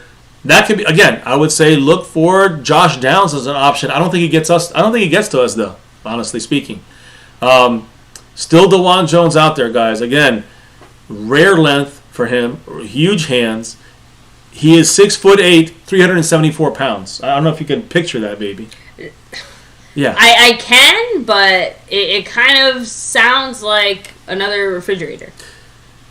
Run blocker. Sorry, did you see some of those jokes made by Mazi? I know, but I'm saying this guy is bigger than anything we've seen in the NFL, I think. At these numbers, as an offensive lineman, 374 at 6'8". There's been guys like him in the past, but man, the thing about him, as a run blocker, he has a very impressive short area quickness. So you can see him pulling a little bit. Again, at guard, you can see that happening there. He's not a natural knee-bending tackle and does not mirror well, which is bad for an outside tackle. When you move him to the guard spot, interior, phone booth style, I think that would help him out, guys. So, here again, when you see his pass blocking, especially at guard, he would be a guy that, you can't get around him no matter what. There's no way of getting around him. And at tackle, he's even hard to get around. So I'm just saying he's out there, still available, top offensive tackle right now. I think he's a top offensive lineman right now left in this draft. Could be a 3rd round steal. We'll see. The Eagles, the Falcons are, I keep the wrong bird here. The Falcons are picking now at 75th here, 75th pick. So we'll see what happens, guys, as now, it looks like he's off the board now. Shit. Is he? No, Josh Downs still on the board. Okay, Darnell Washington is rated as the best player with Kylie Ringo, a cornerback, both from Georgia right now. The Eagles must be salivating. They love the Georgia players. So that was a joke. Now, real quick, guys, as we continue to roll through this night, take a second to hit like, subscribe, hit that notification bell. You guys can follow us anywhere and everywhere at My Cowboys Family. Make sure to hop in the Discord. Link for that is in the description box down below. Let me see here. I want to hit up the chat a little bit more. Yeah. Frame Ripper said, anyone else notice it seems like the Lions have like 20 picks this year? Yeah, I mean, they've traded. Yeah, I told you. Didn't I tell you guys? I told you guys yesterday when they traded back, they had like 12, 15, 32, 36, 42, 8. I mean, they had so many picks. They had like 6 picks in the first 5 picks in the first 55 picks the Lions had. And again, in a weaker draft. So they just went with the high, the best stuff in the first round and a half is what they basically did. The best players there. Let me see. Glimmerman said, we are about to see a lot of the bigger name players gone, and I'm okay with it. Now is when McClay does his job. That's true. 3rd through the 5th rounds, he will find some gems. That's very true. Very true possibility there, and that is what McClay definitely is about to butter his bread with some of the magic moves that are going to be hopefully made and then added. They do great here when it gets to the undrafted, when it gets into the later days, like day 4, day 3. It's really they do real great in the 4th to 7th rounds. But there's a 3rd round, so here we go. We'll see what happens. Yeah. So gotta get better 3rd rounders than we got in the past, I think. We'll have to see. They are definitely taking their sweet time. Last year it was unfortunately Jalen Tolbert, who has been our big bust of our draft group there. But, you go back to other 3rd rounders, Neville Gallimore and others that, we need to get something out of this 3rd round pick right now, in my opinion, coming up. Oh, let me see. Rolling back a little bit more. Let me see. Madman said, if Darnell goes undrafted, bank on the Cowboys signing him. I'm not going to bank on anything with the Cowboys. I would if we do that and they don't sign him, then, there's something going on with him, obviously, injury-wise, and we'll have to wait and see what happens with him, what the results are going to be on this Darnell Washington, and what's going on with him behind the scenes. Sorry, I have the hiccups. You're going to have to... Well, bad time for the hiccups, baby, as I'm in the middle of writing this out. I know, but you got to time your hiccups out better. Sorry. I'm trying to... Not... You guys will see the hiccup live stream here. I would scare you, but I know you say it doesn't work, so. No. Thomas Garrett. But my hiccups hurt. I don't know. They're annoying to me. My hiccups are annoying. No, like mine hurt. It's like a painful spasm. So every time she hiccups, she's like going through major pain. So. Like Damon Wayans. I don't know. I've never really heard anybody say that their hiccups hurt, but mine hurt. I don't get it. Well, I know Darnell Washington's knee looks like it hurts, according to Thomas Garrett. Zach Harrison, by the way, looks like he is gone to the Falcons. But Darnell Washington looks like he has a knee issue. Is the medical issue with him is the knee, according to Thomas Garrett. So, who's in the chat? Thank you for that. Yes. Thomas Garrett. Good to know. Let me see. Louis Ortiz said, I believe in Santa Claus. Oh, so cracking me up here.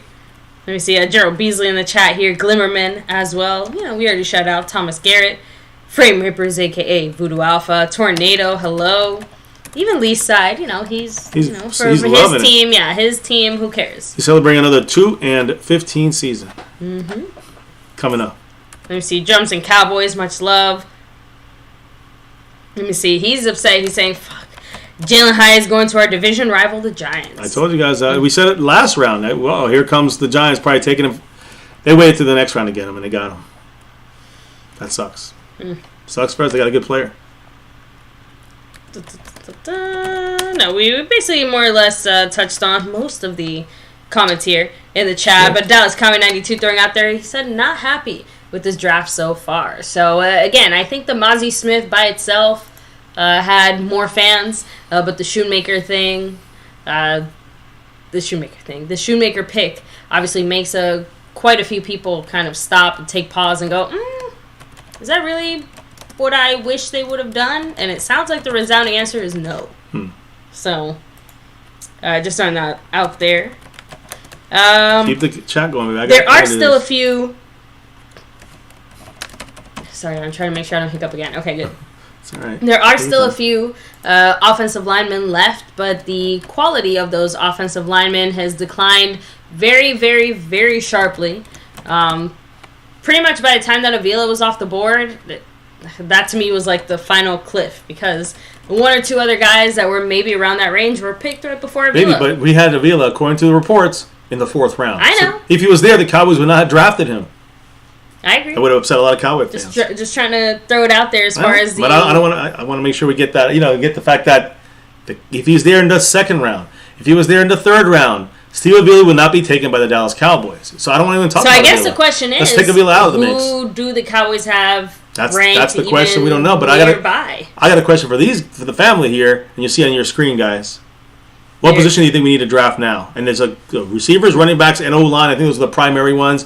Defense, I'd say linebacker and corner at most, with Overshown or a couple guys out there rush out there at the cornerback spots. Who do you want for the 3rd round? I'll let you guys answer that. I guess you can answer that there. Yeah, I know. I'm trying to think. I'm still thinking. I'm not sure what direction I want to see our Cowboys go in the 3rd round. Luke Schoonmaker said Mazi Smith. He finds himself in the backfield all the time. His power, he's got the biggest shoulders I've seen in a man ever. So the power he can generate and the movement he can get, and then his quickness off of that, it was a sight to see every game. There you go, Luke Schoonmaker, putting his 2 cents about our, his teammate and our also new Michigan guy here. Both Michigan guys, Luke Schoonmaker, was talking about Mazi Smith. So I went ahead, made my pick. But guys, what position do you want to see the Dallas Cowboy pick at 90? We have interior offensive lineman, running back, wide receiver, and then linebacker/corner. What did you say? O-line in the end. So I said O-line. Even with the drop off there, just because, well, it's not like it's going to get any better the further and longer we wait. You think the Cowboys going to want to get a receiver yet now at all? That's the thing. Right now, they have their 4 receivers already in their mind. We can get that same receiver in the 5th round. Or like whoever we have in mind. And the running back 4th round. So this has to be offensive line. This has to be offensive line for us. I mean, if the right guy's there. If the right guy's not there, you got to go receiver. Running back, even if you need to. I would not go defense, in my humble opinion, but you got to wait and see. We got our defense pretty tightened up here, guys. The Packers, maybe I can't hear it. I know you're looking at the phone, but no, I'm reading the chat. Sorry. I know. But here we go. Tight end. They go 2 tight ends this draft. Not sure. Yeah, they went with Mayer, didn't they? Were they the ones who got Or Mayer? Luke Musgrave. You're right, another tight 2 end. tight ends for the Packers. Interesting. I mean, that's definitely a choice, I guess. Not sure why they decided to go that way. No, okay. Just it's funny. Go ahead. Yeah, explain. I want to hear what you're saying. Like as far as because saying it's a choice is not really. Yeah, like it's a. You think going back-to-back tight ends in the 2nd and 3rd rounds is a risky business for a team? Yeah, just definitely an interesting decision to make. I mean, they don't have Aaron Rodgers anymore, so maybe they're going short yardage stuff for Jordan Love, possibly. See, that's how you break it down there. That's how you break it. You get a little more insight there. So, again, a lot of people out there, I'm looking now, some of the analysts, a lot of people say Schoonmaker, don't like him at 58, too early of a pick, over Osiris Torrance. That's one of the biggest things. That's what we were screaming about. And I think he was still available. Yeah, I mean, I think that we know why not Darnell Washington now, but why not Osiris Torrance? I'm just saying that we haven't heard an answer for that. He was taken right after us, so we gave someone that pick. Colts are up, pick 79. I gotta fix this. Oh, sorry. No, baby, I'm watching. Josh Downs. I'm sorry, baby. I'm sorry for the chat, guys. I'm watching the draft. Josh Downs from North Carolina, wide receiver. A guy the last receiver on the board I would have taken now. That's important. At this round. Ranking. Yeah. That's why it's important to keep an eye on this. And yeah, Josh Downs off the board. So all the receivers are gone. Can't go receiver now, in my opinion. You cannot go receiver. Don't need tight end. Don't need you got to go offensive line. Or I gotta say it. If the Cowboys really like a running back, you go running back here. Because this is gonna be our starter next year. Give me your 2 cents. And I mean, I kind of think it's I like what Madman's saying here. I bet the Cowboys go linebacker. And they could go Overshown here. Someone like that could get taken now. Hey, overblown time. Overblown. Well, that would be Jason Renfro will be celebrating on that one. He dropped the love and said, I want him. So we'll see if that works for him. But Josh Downs off the board, which I think is one of the better receivers out there. I mean, the shit. See, Cameron said Josh Downs is elite. So is elite. Mm-hmm. Yeah, I liked him better than most of the other guys that were taken already. So the question I would have had is, would the Cowboys have drafted him? At least he's with the Colts now, and instead of any kind of NFC team. Unfortunately, we already got too many guys hitting us in the NFC now. All these guys hitting us are hitting us in the NFC. All these players that we don't want to see going on to our opponents are going to our opponents. Okay, we got one guy we got to break from. Still, man. By the way, guys, T-minus 10 picks until our Dallas Cowboys right around the hit corner. The board, right? I'm going to keep looking up for information here. I want to know who you guys want to pick and draft. Say it in the chat, in the poll right now. I have a couple things here on Luke Schoonmaker, so if you want, I can read it now and take care of it. And Dallas Cow 92 said cornerback. Cornerback? Yeah. So there it is. There's linebacker, cornerback. Listen, there's a couple good guys here, and I've said these names. I'll repeat them here. And again, everybody should listen here because I think this is important to know where we may go. If you look at you on a receiver, but there's no receivers really to grab here, then why would you go receiver? You know what I mean? Yes. I mean, yes. Okay. Right. I didn't know if you needed me to. Yeah, I needed confirmation. Okay. Kylie Ringo, by the way, he's probably rated the best cornerback right now from Georgia. He's on there. The Cowboys love Trenton Simpson, inside linebacker from Clemson. And these two guys, I would say, are again Darnell Washington. You got to forget about him for now. He's not going to get drafted by us. So when you look at the top 10, top 12, again, I look at the top 10. I see those are the two guys that stand out, including DeJuan Jones. And I just got to say one thing, baby. Mm-hmm. DeJuan Jones, if he's moved to guard, he could be an impactful steal for the Cowboys at the guard position. I just not sure. I would love to someone let me know. Can DeJuan Jones from Ohio State play guard? Is that maybe where he may be playing this year? He's 6'8", 274. So I'm not sure what's going to happen. At this point, just have him just stand somewhere and hold his arms up. Who cares? So running backs, by the way, Devon Achane from Texas A&M, Rashawn Johnson from Texas, Tank Bigsby from Auburn, Tyjae Spears from Tulane, Israel Abinkanda from Pittsburgh, Eric Gray from Oklahoma. All 6 guys are guys that the Cowboys liked. Still a lot of guys here. To me, I don't have to go running back. And that's why I'm very, very curious, just because, again... Unless you're looking for your starter for next year, then you maybe look that route. Yeah. But the only reason I say that is because, again, the first night, it was basically between 2 guys, right? And it was very clear on our board. We had 13 and 14. Then 13 left, so we went with 14. How does our board look now? Because, again, you're talking about a variety of different positions. It's not like you can take this guy and compare him to this guy and do some kind of a 1-1 comparison. So, however the Cowboys have everything set up, which guy is ranked the highest? Because I do think that when it comes to these kind of close things, the Cowboys might lean more heavily on that. No. Drop off. A lot of different things to look at. I look at the Giants here. Mm-hmm. Listen to who the Giants drafted so far. Round 1, Deonte Banks, who they went and got. Then they got into round 2, John Michael Schmitz. And then in round 3, they got Jalen Hyatt.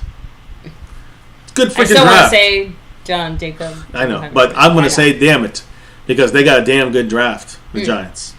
So, let me see. The last time the Cowboys drafted a tight end this high was in 2013, Gavin Escobar. That was not a good pick, too, either. Obviously did not work out the way that I think any of us intended. Lunda Wells, our Cowboy tight end coach. Important to note here. He said Schoonmaker is one of the most complete blockers in the tight end class in this draft class, and the best one left on the board, according to our tight end coach, which I agree when you take out Darnell Washington's knee issue, because he's still on the board. He's the better blocker, but he was bypassed by everybody, not just the Cowboys, because of his knee issue going on with him. Don't know the extent of this yet, right? Mm-hmm. I'm just saying, like we don't know the extent. Okay, yeah, we're still waiting for. I thought you were like you didn't hear me. That was okay. like a. Okay, yeah, that was me agreing with you. Okay. Sorry. Very sleepy agreements. But no, I'm just saying. I know it's a long day for all of us here. I'm just saying that I do think that the situation with his knee. It's something that we don't even know if he's going to be even drafted, because if it's a torn ACL or something like that, that's an undrafted guy coming down the line. I don't think anybody's going to really pick him up with all these unknowns going on day of the draft here, it seems like. So I'll keep talking here. Lunda Wells said that he's one of the most complete blockers and in the tight end class, as a whole, right? Not the best, but one of the most complete guys and the best remaining blocker on the board. Again, because of Darnell Washington's knee issue, which you still don't know what's about. Now, let me see here. Here we go, the number 1 draft pick. Right here. Actually, Shoemaker spoke a lot. So, right? I mean, I would... Yeah. Oh. He's the ideal Dalton Schultz replacement. Like you said, your biggest problem with it is that we basically replaced a 4th round Dalton Schultz with a 2nd round Dalton Schultz-esque type of player. So, to you, it's like we're spending more. It's just, I don't understand the, Dalton Schultz was a 4th rounder who outplayed him and it played into, let's say, the top 10 of tight ends. So now we went to get... I can block, I can tackle, I can run, I can catch, I can throw. I do everything. I sign the checks. You sign checks? Yes. With her official seal of approval. Okay, fine. Run away. I thought you loved me.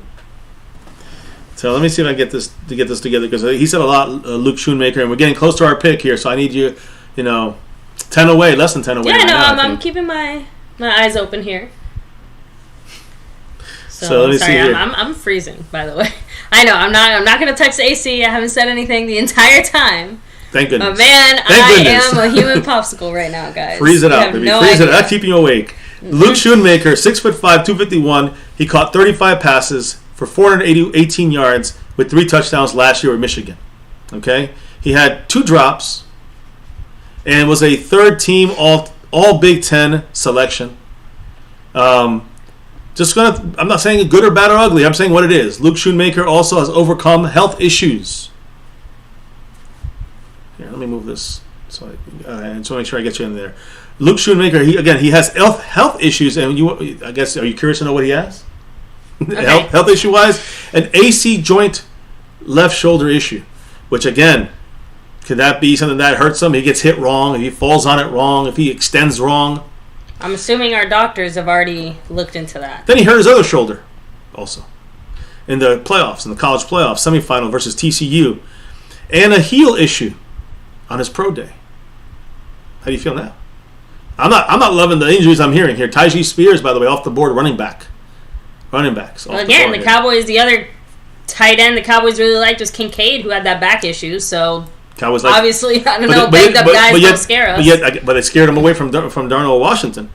I'm just saying, like, this guy's banged up. His specific knee problem scared the Cowboys more than, whatever banged up shoulder and heel Schoonmaker has. So I guess that's why he has 2 shoulders. Team official on the Cowboys on Luke Schoonmaker, plays lots of positions, a good athlete, and knows how to block. I'm assuming those are the initial reasons why the Cowboys are saying they drafted him over others out there. I'm talking about offensive linemen like Osiris Torrance. Luke Schoonmaker also said in an interview, he had a formal interview with the Cowboys at the Combine, but then little contact afterwards. So a guy who is not even looked upon as, like he was not shown even interest by the Cowboys after the Combine interview. I mean, that not too crazy considering, we had a similar-ish situation with Tyler Smith, right? Like, we had, at least officially speaking, we didn't really have too much interest in him on paper, right, or at least publicly. Like, obviously the Cowboys had him ranked somewhere, but I think from this, the whole point is that we know he was not exactly the Cowboys' first initial choice here at the 2nd round. It's just the Cowboys making the best of what they still had left at the 2nd round. What was their choice? What was their first choice?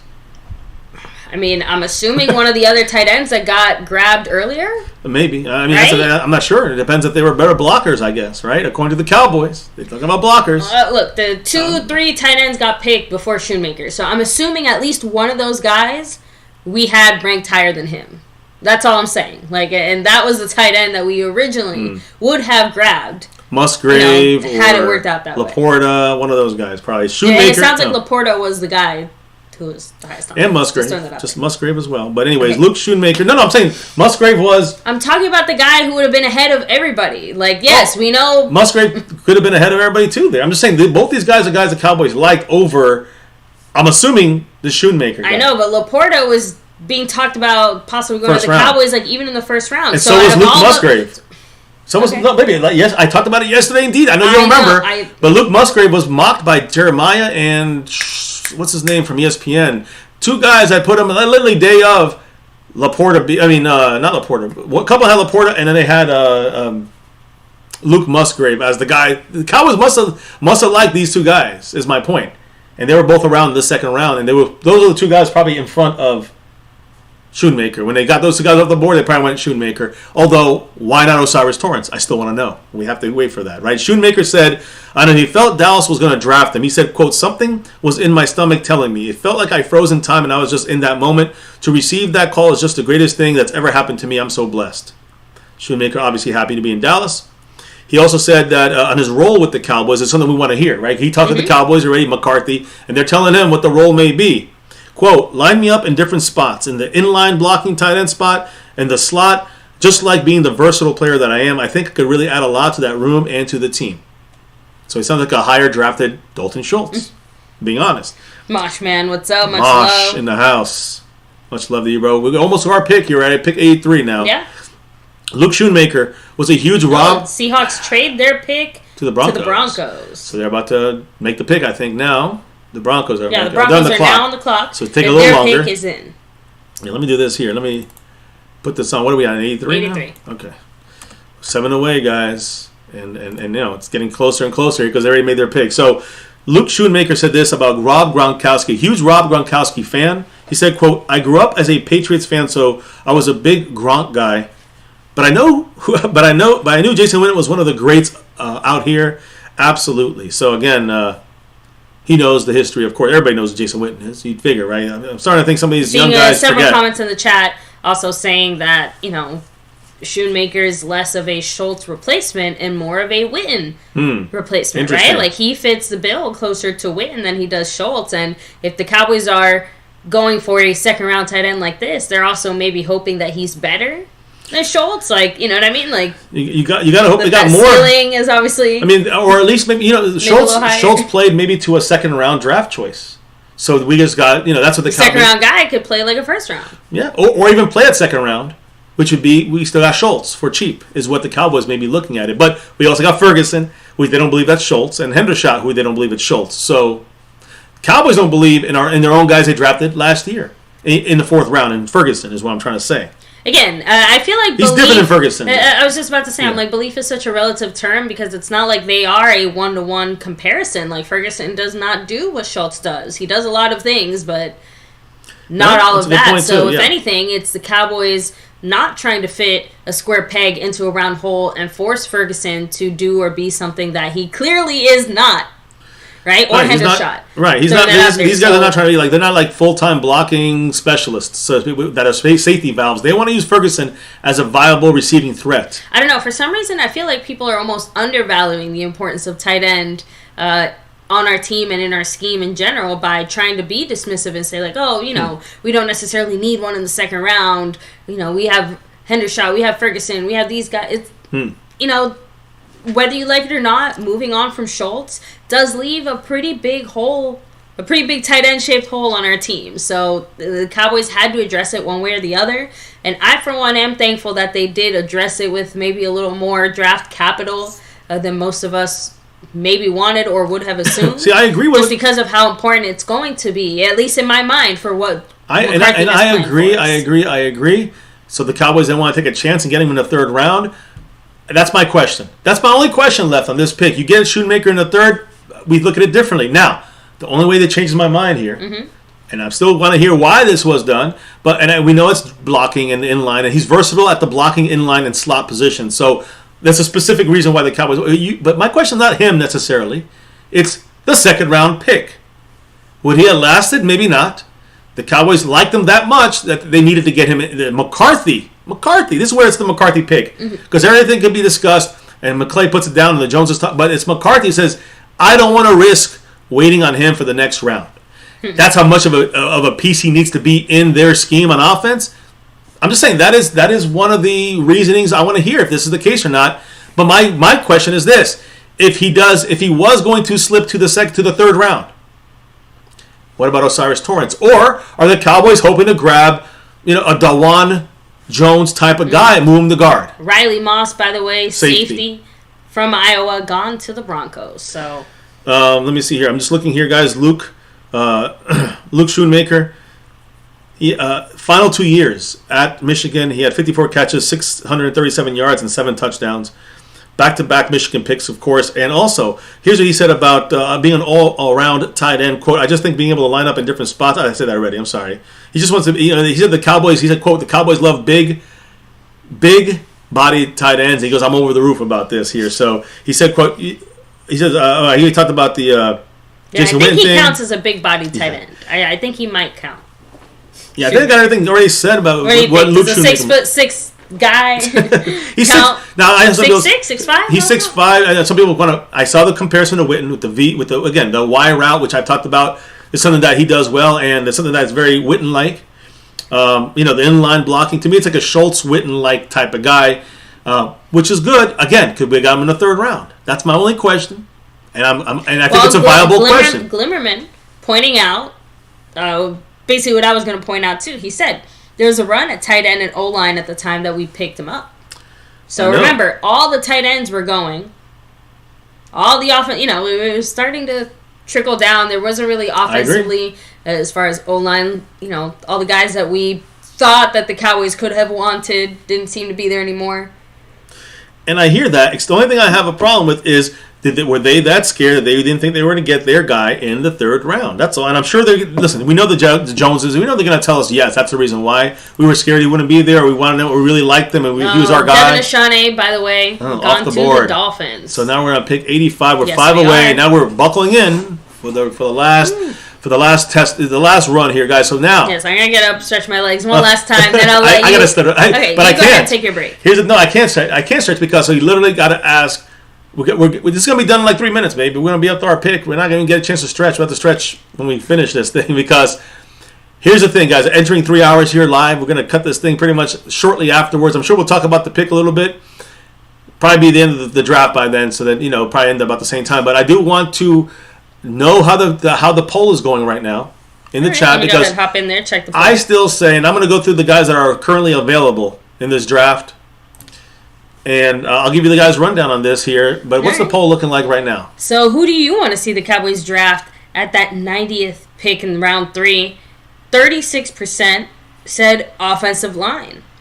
32% said linebacker or corner. Wow. So that changed quite a bit there. Interesting. That's and then it's split evenly, 15% each between running back and wide receiver. I'm surprised about that one. I thought the defense would be at the bottom again. But yeah, right now, let's look at the top 10 prospects more or less. Darnell Washington, cross them off. Kylie Ringo, cornerback. Mm-hmm. Again, I don't know if I would do that, but it would be it would quiet down some of the Porter picks. People that wanted Porter. Yeah. Trenton Simpson, the Cowboys love him. I don't think we need an inside linebacker to go. We just got Damone Clark. And what are we doing? So I know we got LVE, but we got other safeties that play linebacker. DeJuan Jones, to me, is the guy. To me, I have a feeling that's the guy. He plays guard. Please, has anybody said anything about him? DeJuan Jones, does he play guard as well? Can he play guard? I think he projects to be a guard in the NFL. He's 6'8", 274 pounds from Ohio State. I think he's a guy that we were all talking about getting him in the second round. Linebacker off the board. Look at that. Now we're talking about him in the third. Dayan Henley from Washington State off the board with the Chargers. Pick 86 now. Time, guys. We're 4 away. There's cornerback Darius Rush. I love him on this board. There's running back Rashawn Johnson on this board. I like him. The Overshown. I like him. Safety converted to linebacker in the NFL, styled to J-Ron Kearse is maybe the best of that kind, right? So that would be a direct pick by Dan Quinn if we brought in Overshown in the third round. Tank Bigsby, running back, still there. Another guy the Cowboys like. So if you're talking best player available right now, guys, I mean, corner or linebacker, but really, truly, to me, it's DeJuan Jones, and that's the only offensive lineman I would go with right now, as long as he plays guard. I know he played tackle, but I want to know if he can play guard or he's slated to play guard in the NFL. I want to know how far down of a drop is it, because he seemed to have dropped some. Why did he drop, right? So I want these questions answered. Let's see what happens here, guys, because the Ravens are up at pick 86. We're 4 away. Man, I was going to say, it's moving pretty quick now. Oh, it's going to fly through this now thing. that we're towards the end of the day 2 picks, Surprises ending a little teams faster are here, starting to at least, coalesce a little more, figure out exactly what it is that they want. So we know what we want here, right? We wanting the... Yeah, by the way, O-line is still the kind of overwhelming favorite as far as, like, but the linebacker move and corner, to I'm gonna, here. Yeah, I'm gonna cut that off and get our thing here ready so I can get your guys' instant reaction on this, too. So I'm going to end this poll. Hit up the chat or whatever last comments you can get in there, baby. So, House Nelson said, come on, Jerry, do it for MCF one time. What does he want to do? What does he want to do? Get me DeJuan Jones here? Cameron, Baltimore is still on the clock. Yeah. Oh, man, you know what? Let me do this way. Sorry, I can't. No, it's all good. Yeah, Mike Aldana said that you can make him, DeJuan Jones, into an offensive guard. Yes, thank you. I mean, again, I don't know. There you go. Are you saying just me as a person, or I'm just yes, you personally, you can do that. You're gonna have to, make him. But yes, that was my whole. So the Ravens pick is in real quick, but I think he just meant I know, I'm the general you. Yes, good. No, just the teams are. I mean, teams. I think I don't want to just do it because you can do it. I want to make sure it's being talked about. By the way, skeptical fan throwing out there, they gave our tight end a B-. Who's they? The ESPN? I'm assuming, some kind of analyst or something like that. I mean, the collective cool. they. Cool. I mean, I guess I still want to hear why the Cowboys. I don't care if they give them straight A's. I want to know why the Cowboys went the way they did. That's all. I want to know their explanation, not our explanation. Yahoo. Who? What? Yahoo. Yahoo Sports. Okay, they're the ones. Mm-hmm. So, thank you, Skeptical, by the way. Yes, much love, Skeptical. Since we are getting closer to our pick, I am going to take a second to remind everybody, one last time for the people in the back, thank you for hanging here with us. Take a second to hit like, one of the best, simplest, easiest ways, most straightforward ways.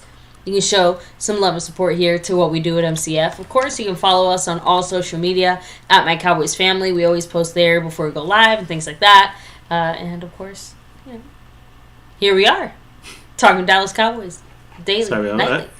You know what to do, regularly. Especially these last handful of weeks here. And an extra special shout out, to the sponsor of the week. Yes. Mahalo to you, Mark. Appreciate you. Much love. Thank you very much. Hawaii and of course, Mark. He's not the only one representing, right? We have Trent all the way. Trent from Australia. Thank you, Trent. Appreciate you. Much love. So. Okay, you know the leaders, right? I think isn't Jason Ruffo still all across leading the it, board? Yeah, in the Cash App and in the stream, the Cash App and the overall board right now. As we're getting ready for this pick here, getting closer and closer. Hell yeah, much love. I got the poll ready to whoever we choose here, guys. So I'll be posting the choice here in a minute, and you guys, I want your instant reaction, your thoughts, your comments, and your vote on what you think. Baltimore's up. Who are they picking? Pick 86. Good. I don't want the Cowboys to pick him. The Cowboys love him. He's off the board. And I'm sorry, I don't want him. And that should help the overshown pick for those that want him. Mm-hmm. That means that he moves up this board a little bit because he's the next linebacker up, right? So that's a good one if you want overshown, and a good one if you want to see if you Cowboys go offensive line here. I gotta know what's going on with both these guys. I mean, I know Darnell Washington, we know it's his knee. What's going on with DeJuan Jones, Ohio State? Interesting. All right. I don't know. Maybe I'm overrating him. Let me see. Cat 52 said, what happened with Alarcon? So, long story short, the Dallas Cowboys decided that they wanted to try a new experiment and see if they could get Alarcon to, maybe hack it slightly as a defensive line guy instead of an offensive line guy where he was not hacking it at all. So, just throwing that out there. And I guess it's kind of working out, question mark? I mean, I would say no. It's not working out. Realistically speaking, I don't think it's going to work out. Kind of working out? With the Cowboys. I'm not saying in the sense that he still technically isn't gone for the Cowboys. The Cowboys are doing this to give him one last chance to maybe even scrape by on a practice squad. Yeah, so, because other than that, that's it. He's going to pack his bags and go home. The point is, he's just not going to be in the NFL in a starting team or in a kind of, on a 53-man roster is the point. By moving him to defense, he's off. He's done. It's not going to work out for him at all. Unless, like you said, he stays on a practice squad. He'll never really grow from that, in my opinion. You keep working on it. Next thing you know, he's going to be too old. So, be interesting to see what happens. And all right, the pick is in for the 49ers, so we'll have to see who they end up picking now. Who's this? Officially. I'm assuming the guy they picked beforehand, or? No, I don't know. They're just making their pick here now, right? They're just showing the names at the bottom. They're not even announcing them anymore, are they? There you go. That's Simpson. Niners are up now. No, they didn't pick him. Okay. He was already picked before this. That's the guy I didn't want the Cowboys to grab. But hold on, let me see here. No, Jair Brown, safety from Penn State to the Niners. So we got 2 picks away now, 88, 89, and we're up. So here we go, guys. Any comments in the chat? Any thoughts out there? Let me see here. The 49ers.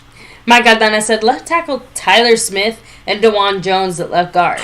I mean, don't make me shaky. That'd be incredible. That would make that pick of the of Luke Schoonmaker worth it. I'm just saying, like that would make up for the other pick.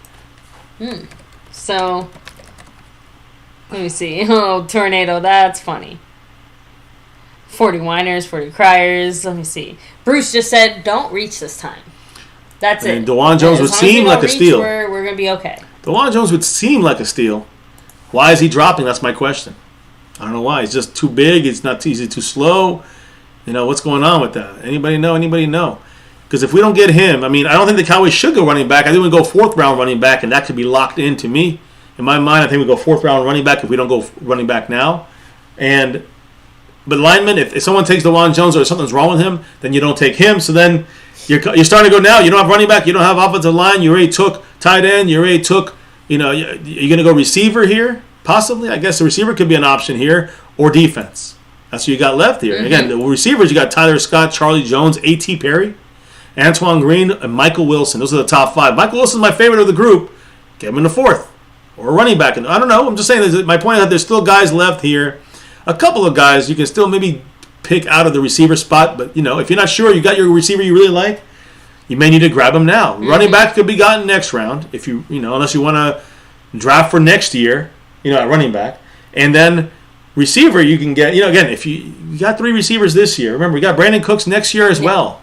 So he's here for 2 years with Gallup and CD. So do you want to, you got Jalen Tolbert waiting there? That's a question you got to ask. Do you want to even go receiver here? Do you even need a receiver now? With the light choices that are at the helm. Here, Tank Bigsby running back off the board. A guy the Cowboys like. By the way, yeah. And now we're 1 pick away. There you go. It's T minus 1 pick, guys. Here we go. Ooh, so excited. So, let me see. Captain Tutu said, we don't need any more injury-prone players. We have plenty of those already. I'm telling you, yeah. Look, right now we got Shoemakers banged up every day. It seems like it's both shoulders and a heel. And that's just this 2023 year. And he's only played like 2 games this year. So that's one thing that's worried me somewhat. I need to get a drink. I can't take a break. Go ahead. Yeah, you can. Go ahead. I'm in the game. Let's go. All right.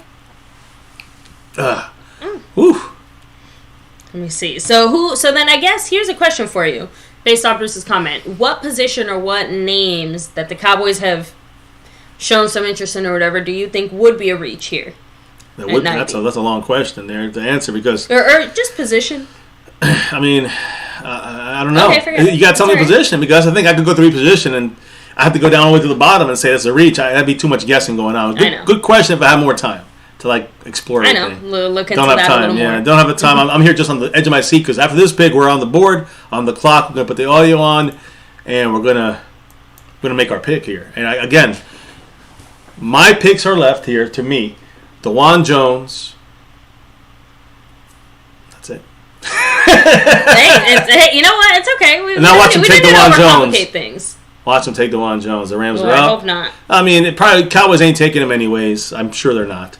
But it'd be nice for them to surprise me one day. But we'll see. Oh, so let me see. Captain Tutu said I'd get Jones to lose about 50, 60 pounds. DeJuan Jones is rated as their 4th guy remaining overall, number 1 offensive lineman, overall, and he can play guard right now. Then that's a steal in the 3rd round. But he's a big guy. But again, he's 6'8" and he's huge. No one gets around him. if he plays in a phone booth, which is the left guard spot over a right tackle, or so over the tackle spot, he's even better, I think. But I'll let the experts tell me about that. God damn, they went to commercial. C-Duck 80 said Dewan Jones falling because he weighs 380 pounds. It's heavy. He's a weight, so he's just taking his whole draft down. But honestly, some of these people, it genuinely makes me wonder, where do they keep it on? Where? The guy don't look. I will say the guy's big. He's huge, but not any bigger than the guys we've seen. Not any bigger than Mazi Smith, at least looking wise. Mazi's 325. You see him in the footage there, maybe 335. This guy's naturally huge, and he kind of like Shaq. You see Shaq. He's 7 feet, 7'1", and he's 300 something pounds. But he looks like a normal guy. He don't look huge. Proportional. Right. He looks huge when you see him next to somebody normal. He's unbelievably, huge, but he's not disproportional. Right. Exactly. And I'm not saying that Dewan Jones doesn't look disproportional in some ways, but he looks like he can hold the 380 pretty well. The guy looks like he can hold 380 pretty well. Not sure how he did in his athletic stuff though. Is that an issue for the Cowboys? I heard he's athletic for a 3'8". I mean, for a 6'8", 380-pound guy. So we got to see. I don't know. We'll see. So real quick, let me see here. Guys, remember, this is your final chance to either drop your little commentary or something, because the Rams pick is in. We're still just sitting here waiting to see what the heck the Rams pick even is. Real quick, I did want to ask this again. I asked this earlier, but does anyone know, was it always 7 minutes in the second round? There's Dewan Jones. Here he is. Look, that's when you see him. He looks like he's pretty nimble for a big guy, Dewan Jones. He does move pretty well. I mean, that's 6'8", 380 pounds, baby. He don't look he's going now blocking on the. Oh my God, man! I'll give you that. He definitely doesn't look like he's. He looks like a normal guy, but he's pounds. The biggest guy in the field. Oh my goodness, oh my God, the guy just ran behind his ass. I didn't even see him. And not just biggest, but like the widest too. Oh boy! All right, just throwing it out there, just to get a view. I just wanted to show you what I'm thinking about at him at guard. I see him at tackle. And he's at the right tackle spot. Can he play left side? And then can he play left side and guard? That's the question. If he cannot, you cannot pick him. If you go on him at only the tackle spot. So you got to look somewhere else in my mind. Yes, 380 pounds. Yes, I know. He's the big. I'm trying to say that's the reason. And it holds we're not just saying it to say it. That's actually the number. But again, can he play guard? If it's yes, then get him. And right now, as long as the Rams don't got him, and we have a chance to get him. That's all I'm about to say. It's like Kobe Turner was picked. I'm not sure. No, on the clock. Okay. I don't know if that's his pick or not. Let me see here. No, I'm just sitting here waiting to see what they say as far as the Rams, right? Cowboys are on the clock. Zach Pickens. No, he was not Zach Pickens. Who was picked? Zach Pickens was picked, but early in the round. Kobe Turner. Wake Forest defensive tackle. The Cowboys are up on the clock. There we go. Tick-tock, tick-tock. So, guys, who do you want? Tell me the name. We know the votes. Tell me the name of the guy you want right now, baby. Do you have a name? Look. Kylie Ringo? I guess I will go ahead and just steal your pick as far as, I think Dewan Jones is a solid one. But, yeah, I'm going to go ahead with overshown, overblown, just because, we've done so well bringing in these kind of... okay, so let me throw it as what we're talking here. I know you're saying, but overshown or, okay, on defense. What about running back? Would you go running back? Because Rashawn Johnson, the top of the list right now. A couple guys left, but not many. Zach Evans, I think he'd be my pick in the fourth. But, people say he was gone in the third. He's still there. He's still a little lower on the list here. So Zach Evans, there's still a couple guys. Receiver, you'd have to go, I don't know. The guy I'd like the most. A.T. Perry, the Cowboys do like. He's on the list. Michael Wilson, I like, but I think you get him a little later.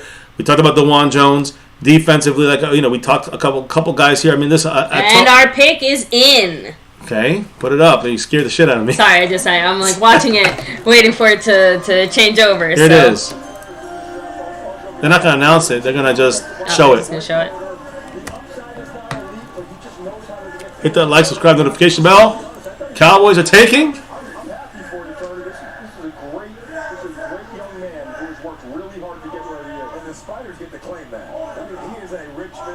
Do we get overshown? Linebacker. Yes! We did! What did I tell you?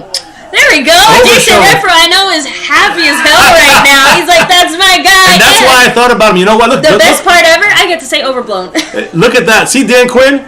Do you know why he's so happy? Because he's got his future J-Ron curse. Guys, he's wearing all black. He's here for the funeral of every other defense that came to stand before us. Remember, guys, again, I'm surprised to go on defense. I would not have wanted to go 2 defense and 1 offense in this draft in the first 3 rounds. But the thing about Overshown, you got to remember, let's watch him. He's a safety at Texas. He was safety. Yeah. He's playing linebacker in NFL. So think of J-Ron Curse. That's who we're drafting. Watch. You can see him. Watch it. I don't look at me, baby. Look at look at him. Number 0. You can't get number 0. That's Curse. But he's playing linebacker. He's playing the Curse linebacker role, though. Like he's playing like that coverage guy that can still hit. Look at that. He reminds me of a Cam Chancellor type a little bit. The bigger safety that can play linebacker. That's what Overshown is. He's very skinny, though, for a linebacker, but he's a hitter. And he is we'll fan him up, don't worry. He can cover. This is a new kind of linebacker the Cowboys are grabbing out there. I think he might be replacing. Can he replace Jabril Cox? So Overshown. Honestly, I am a fan of this pick. I know Shoemaker is maybe not everybody's cup of tea, but it was a very necessary addition. Right? It seems like O-line is the situation that needs to be figured out the most out of everything because it doesn't seem like it's going to happen. Doesn't seem like it's going to happen. Well, Mike, that's going to be the big question. Draft. The big question like is who's going to be the starter. Something to consider going post-draft. Yeah, and the only reason I say that is just because a lot of the comments made on that Monday pre-draft press conference, man, they are coming back and just like screaming at us, aren't they? So be specific. So yeah. So first of all, the situation with the tight ends. Right, the Cowboys basically said they're going to trust their board, but that they're not completely ruling out getting a tight end in the first or second round because of the value it would bring to the team. Had it gone a different way, we might have targeted that first round tight end, right? But we ended up going second, which still is within that realm. Stephen Jones said, "Hey, we like those big boys in the middle, right? And we love stopping the run there." What did we do? We got Mazi Smith in the first round, so just say. No, I know. I think Jerry even said we're changing some of our, draft philosophies, right? We would not have gotten a Mazi Smith, even a handful of years ago on this team because there's no way. No, the Cowboys would never draft that high on the defensive tackle position. But I have to admit, I think the bigger surprise to me is, like you said, I was expecting offense. Yeah. Like heavy offensive draft, especially in these earlier picks. So, real quick, guys, make sure to vote in the poll. How do you feel about Overshown as the 3rd round pick? I mean, I have to admit, I love it. I'm a fan. I think so far, the Cowboys are addressing positions of need. I know it's still very early, but I would give them a solid I just want to know from this point. I'm gonna go with a maybe for me. Okay. With Overshown, I like the guy. I know where we're bringing him in. See, here's the thing. Here's where you got to talk about Mazi Smith in this way. You got to talk about Overshown in this way.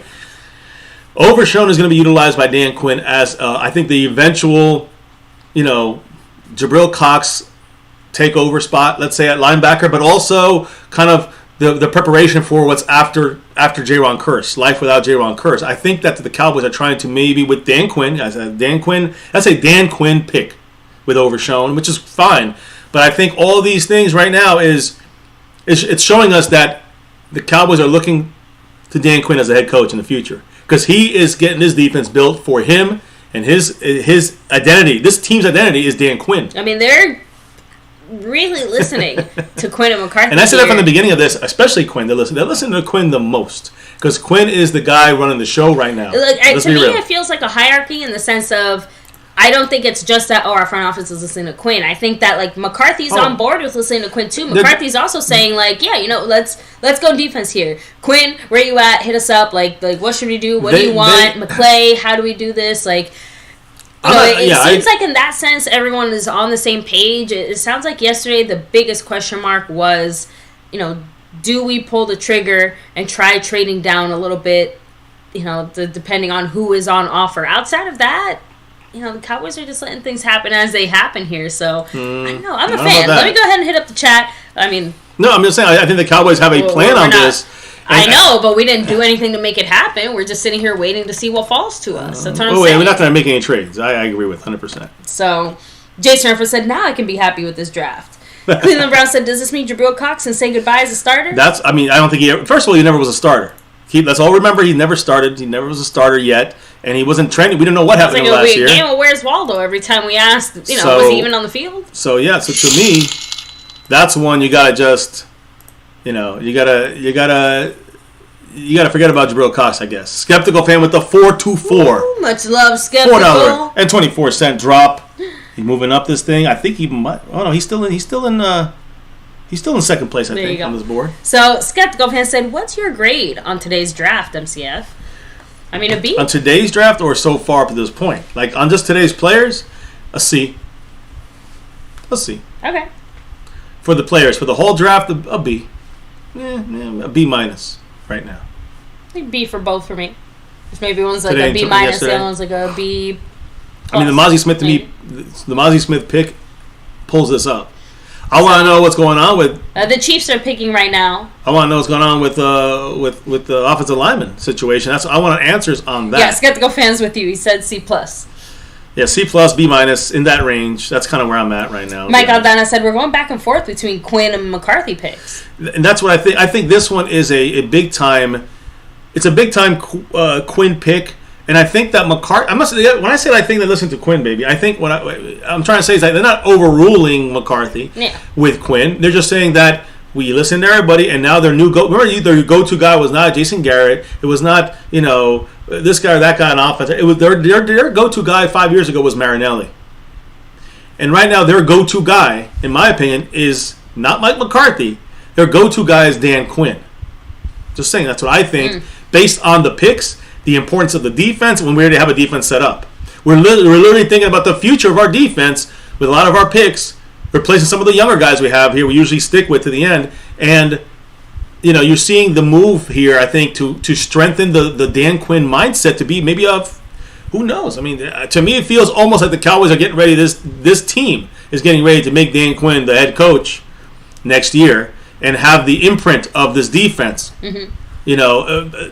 Being in the forefront of this team, the identity of this team, with Dan Quinn's mindset, his attitude as a head coach, that could be the next step on the horizon. And it just seems in all these picks, it just seems like it's trending that way. But again, they have no offensive guard. You could look for another receiver. We definitely got to get a running back. I'm sure they're going to grab one. So 3 spots to look at here tomorrow. In our last 4 picks, we got 4 picks and 4 rounds tomorrow. That's right. So we're going to do a little different tomorrow. We'll explain that a little later. But real quick, C-Doc80 said yesterday was an A, today's a C, so a B overall. That's why I went with like a B plus yesterday. Yeah, Jason said solid B for the draft so far. Cleveland Brown said, I hope this Dan Quinn pick works out and don't end up like Bossman Fat, Jabril Cox, and Deshaun Wright. Skeptical fan said C plus. Let me see. Well, you see some. Liverman said, I'm not upset about it. He's a very fast linebacker. We'll have a D-line that can get on the QB really fast. We need power up front and speed everywhere else. Seems like the Cowboys are almost investing in their offense by investing in their defense in this draft and having Overshown. It's good for the goose, is good for the gander, right? Well, they're looking for Overshown to like really add a good point there about the speed, right? He started off at safety, and now he's a linebacker. But my point is that he has speed, he has power, he can hit, even though he's a little bit smaller as a linebacker. And again, it's how is Dan Quinn going to use him is my question, and I feel it's going to be similar to Donovan Wilson, to a Jaron Kearse styled. Linebacker, which means when those two guys, when Kearse and Donovan Wilson playing in the box, that's DeMarvion Overshown, I believe. That's Mike Aldana said, in my opinion, it's incomplete because I want to see how the rest of the draft goes. So he can't quite grade it. We'll go on part by part here. Tomorrow we'll have the draft. On Sunday we'll have the draft poll here, I guess you can say. Would you guys grade this draft? But I do think that I always like to wait to the end and see what the plan is. DeJuan Jones, what's the situation? We know about Darnell Washington. What's going on with DeJuan Jones? Yeah. Offensive lineman that might be moved to guard, possibly. I don't know. 6'8", 275, 280. Question marks on him. I guess everybody's seen something they didn't like in him. Everyone's seen the injury that happened to whatever the injury to his knee, Darnell Washington. These two guys dropping off the boards here right now. So I'll look into this another couple minutes as we wrap this up here tonight, guys. But yes, see the last couple let me go ahead and do the final here. Shout outs and Definitely. We're gonna do the final shout outs here. I don't know if they're the final ones, but we're definitely getting to the end of this thing. I do want to kind of see a couple of things about DeMarvion Overshown before we get on out of here, and we've got like maybe five picks left here, I think. 2 more. No, we have like maybe 1 or 2 more left. Like they already point. did like 2 or 3. Yeah, and he's going to go fast from there. So, actually, is it over? Might be. Listen, here's the thing, guys. He's yeah, the Chiefs picked already. So yeah, I think it's over. Okay. So yeah, guys, it's over. Sorry, yes, it's not over here though. let me see. Oh, okay. I guess it says Steelers pick is in. Oh, that's right. We have comp picks, I guess. Right. 3rd round. Yeah, there are a couple comp picks in the 3rd. Just hit up the chat, baby, if you can. So and I'm gonna try to. I don't know why I can't find my. Let me see. I'm gonna go ahead and do the shout outs here in the chat now, just in case. But we have Madman, C Doc 80, the Mosh Man, of course. Mike Aldana, Retro Scotty, much love. Tornado representing. Jason Renfro in the house. Cleveland Brown, much love. Skeptical fan always. Staying skeptical. Cameron, what's up? We have Glimmerman, Mike Aldana. I never even updated this. I'm embarrassed about it. Sorry. Drums and Cowboys, much love. Aztec Aguilar 04. Texas Bred Cowboy 83. By the way, overall, Overshown seems to be a much more favorable pick than at the position. You would not like it if it was a 2nd round, but 3rd round it's doable there. Again, I agree. Again, I'm not necessily. Also, I'm not. I remember we the sweet spot for him was the 3rd round. The few times we had him mocked in the 4th, it was kind of a yeah. It was a pleasant surprise. So obviously not realistic though. Isaiah Eaton, what's up? Let me see. House Nelson in the house. Bruce got the toxic juice. Luis Ortiz representing.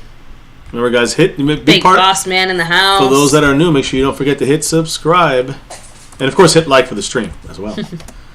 There we go. I got our ticker at the bottom is now updated. Luke Schoonmaker there, as you can see, from Michigan, and you can see there also in round 3 you can see DeMarvion Overshown. Perfect. So we got it all up to date now on that side. Yeah, it's also as far back as I can go as well. What's the votes looking like, if you don't mind? And I'm going to break down some stuff. 25 votes so far. 48% of you guys saying you're loving the Overshown pick, and 40% said maybe, not sure. 12% said I hate it. All right, so again, it's funny because how much was the hate? Oh, the hate was big on the last one. Oh yeah, it was like 20%. So you and Darnell Washington off the board. There it is. Finally, yep. Steelers just picked him. Yeah, so Darnell Washington end of the 3rd round got picked. There you go. Burn Bar, what's up? Much love. Look at him right there. How look how big he is. I'm just saying, like that's. I hope his knees hold up. So here, let me go ahead. Let the doggy out. Go ahead, let you touch on the last 1 or 2 things. I guess you're gonna touch on. Yeah, I want to find out about Overshown a little bit here, real quick, and then we'll dive a lot deeper tomorrow in his breakdown. So, Overshown is a rangy safety, formerly a safety, right? Converted safety, who contributes in mainly passing situations. And a lot, of course, for Texas, he was a big-time player on special teams, so Senior Bowl at 10D. He also grew up a couple of hours east of Texas in the Tyler area. He allowed, how many touchdowns he allowed, guys, last year, Overshown in coverage as a linebacker? 0.0 touchdowns allowed. So we got this guy, he's a hitter, he can help some run support. Kind of reminds me of Donovan Wilson or J-Ron Curse. But he also, guys, is a crazy-ass coverage guy, a fantastic coverage linebacker here for the Cowboys. So on that side of things, you're seeing what the Cowboys doing, and it is definitely good here. You see, you get the reason the Cowboys like them is his versatility at the. Let me see here. Oh, okay, damn. They got some good players here. Pittsburgh and Philly just went Georgia style here. Jalen Carter and Nolan Smith to Philly, Broderick Jones and Darnell Washington, all both from Georgia to Pittsburgh. Crazy. So Overshown, guys, at the Combine. Said, quote, I have the versatility to fit in any defense if it's a dime or a will linebacker.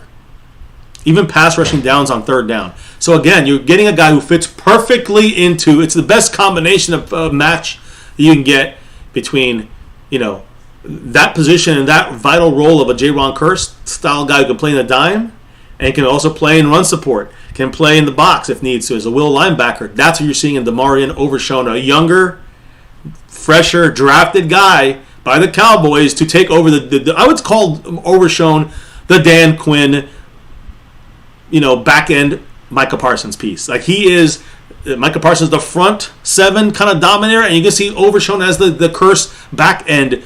All can do everything. At his position there at the will linebacker / dime coverages, dime packages. to run stopping downs. The guy can do it on any situation and can just move him. Okay, you call him a safety, you call him a linebacker, you call him a corner, you call him whatever you want. It's where he's going to be by Dan Quinn is what makes the difference here in the way you use him. And that's, I think, the main key of why the Cowboys chose him, and why I say Dan Quinn's running the show. Dan Quinn's running things right here, guys. So, okay. Some people say he's like a Luke Gifford, all right? In the sense of, with a much higher upside, special teams master, overshown, but we don't need a special teams guy in the third round, right? He needs to play in the special teams no matter what if he's not going to start at all times, which he's not going to start right off the bat. But he's going to play major special teams roles, and he's going to play major situational down football for us, I believe, especially in passing, passing situations. I think that's where you're going to see him a lot. But he could also play run support if needed. If anybody goes down, Wilson goes down, Curse goes down, Overshown is going to be starting, I think, in that situation. He's kind of like a Mazi Smith. They have specific skill sets that are rare for a player in their size, weight, and position areas. So I think that's what you're seeing with Mazi Smith. You're seeing that with Overshown here. So I'm looking here, trying to find some information, guys. Give me a minute here. If he had said anything, I think he had said something or a couple things here or not. No, I guess not right now. We'll talk about him much more tomorrow. First Longhorn, though, so Jason's going to like this because he's a Longhorn fan. The Marion Overshown is the first Longhorn taken by the Cowboys since Connor Williams in 2018. Fourth ever in the Jones era, which is a little surprising, I guess you can say, since Texas. Yeah, you would have accepted. Dallas, you would have expected a few more than that. Yeah. So again, I got to reiterate the reason why this is a bigger. The reason I would give it more than a C. This Overshown pick, I guess I'd give it a B, is the reason why is maybe even a higher pick than that, because he is maybe a top 5 linebacker in this draft for Dan Quinn. That's the key here, for Dan Quinn. Dan Quinn does seem to change quite a few things here in Dallas, doesn't he? Dan Quinn we got ourselves the safety became more important. We got ourselves a defensive tackle in the first round. Now we got another safety converted to linebacker playing. He can play the dime, the nickel. He could play will linebacker. He could play anywhere you want on the field. He could play run support, edge rusher. Who did I talk about? It's like that. Donovan Wilson and J-Ron Curse. Mm-hmm. I'm just saying, guys. That Dan Quinn also personally helped get to the point in their careers where they are now. And remember, guys, you got Hooker back there as a free safety. My point is, I know you got a Hooker as a free safety, but the key here is you got, if any of these guys go down, Overshown has a year to get ready to take over. But in the meantime, he can jump in there, get a couple games in, and get a little, kind of like DeRon Bland feel, right? And I think after that, you get someone like, let's say next year, again, we're not going to have J-Ron Curse next year, probably. But we are going to have Donovan Wilson for at least 2 years, this year and next year. I think, 3 years? They got a 3-year deal for him, right? For Wilson. Yeah. So I think this is a J-Ron Curse replacement pick, in my opinion. Or maybe more of a way of hiding your defensive plans with using someone like this as your will linebacker who can play safety and cover. He can cover great at linebacker. He is now replaced for sure Jabril Cox. Jabril Cox is out of his linebacker role. And I think in the future it's gonna make things a little easier to make things versatile for Dan Quinn. When you have Donovan Wilson in the back end, and you have in the linebacker spot Overshown, and you can flip them. Think how diverse you can now, and how versatile you can make your defense. You don't know where the hell they're going to be at. Either guy can cover deep, cover short, cover corner, cover tight ends, cover running backs, linebacker. I'm saying they can do these jobs anywhere on the field. Donovan Wilson and Overshown can mix and match, and I think that you'll see that maybe next year once Curse probably moves on. I'm just saying. We love Curse, but he's going to get older. He's going to get worn out, and Overshown's going to take that spot. At linebacker, but it's really Jabril Cox's spot. Maybe the role is going to be turned from Curse from safety to the linebacker spot with an Overshown type guy. There you go. Just throwing it out there. So, start with the squealers, end with the squealers. Yes, guys. Again, so first of all, draft in. Yes. Huge shout out to everybody here hanging and chilling with us. We will be live tomorrow, a little bit differently though, baby. Yeah. Do you want to kind of? You go ahead and let them know. We have 2 different streams. We're gonna have 2 live streams tomorrow, just because there is a good chunk of time there in the middle where our Cowboys are not really going to be doing much. So we're going to go live for the first part of our draft live stream for day 3. Round 4 and 5, we're going to stay here with you guys for probably like an hour and a half and get that done, or an hour, get it done. And then in that next hour and a half, we don't pick till the end of the 6th round. So we'll be live somewhere in the middle of the 6th round again. Yeah. Obviously, ready to roll and see what the rest of our Dallas Cowboy picks are. Unless something crazy happens, news drops in the middle of this, of course, then we'll stay on, the whole way through. And we'll just take breaks walking off the screen or something. But the point is, we're going to be, doing a little hour and a half show, and then an ending to the draft with round 6 and round 7, the last hour and a half. So we'll have 2 different streams tomorrow. A combination, probably 3 hours when you combine them. Just remember, guys, we'll be on and off here and talking about every pick. And, it might be a quicker stream, just quick in and out, and discuss it real quick and move on. Because on Sunday night, we'll be doing the wrap-up situation, collective kind of grading and breakdown of our Cowboy team. And it's also the finale of the week, so we're going to crown some champions. Will it be a back-to-back for the man from Hawaii, Mark Hovsepian? He's the sponsor of the week. Not sure. He's also got 68 points as the boss of that stream. So much love to him on those sides of things. And, of course, don't forget about that Cash App side of things, which is ran right now by the man all the way in Australia. Trent M., appreciate you. Much love. Much love to Trent M., repping it. And Jason Renfro in the lead on the Cash App, in the lead on the overall board right above me. Appreciate him as well. And also those that dropped the love from above tonight, Gotham Guy, Mark Hovsepian, Skeptical Fan, and Jason Renfro on our Day 2 coverage here of our Dallas Cowboys in this draft, 2023 NFL Draft. So we're live and in full effect. Tomorrow's the final 4 rounds, 4 picks. And we'll be here 12 noon is when it kicks off. We'll be here around a little after that, all the way till about 5 or 6 when it ends. We'll have 2 different streams. We'll explain more tomorrow, but we'll be back at it once again here at My Cowboys Family for our final 4 picks for this draft, and to see who else we add onto this team, repping that navy blue, silver, and star over everything. Any last comments in the chat, maybe? And I guess I should shut down this poll. We read most of the comments. Let me see. Loser T said, "Now I love that pick." Lost in translation. Much love. Yes. Frame River said, "Proper term is hoard out, not worn out." So hey, either way. There you go. There's the final numbers, baby. Why don't you read out the final answers to our poll question? If you like the Marvin Overshown pick. So 51% of the chat said, yes, I love it. 38% said, maybe, but I'm not sure. That was and me. Only 9% said I would say 90% either liked it or was like, a little iffy. With the majority of those people loving it. And then you look at only 10% was like, hate it. That's, again, 2 out of 3 picks were in the 85 or better, positive side of things by the chat. By our family, by the people. Who is that?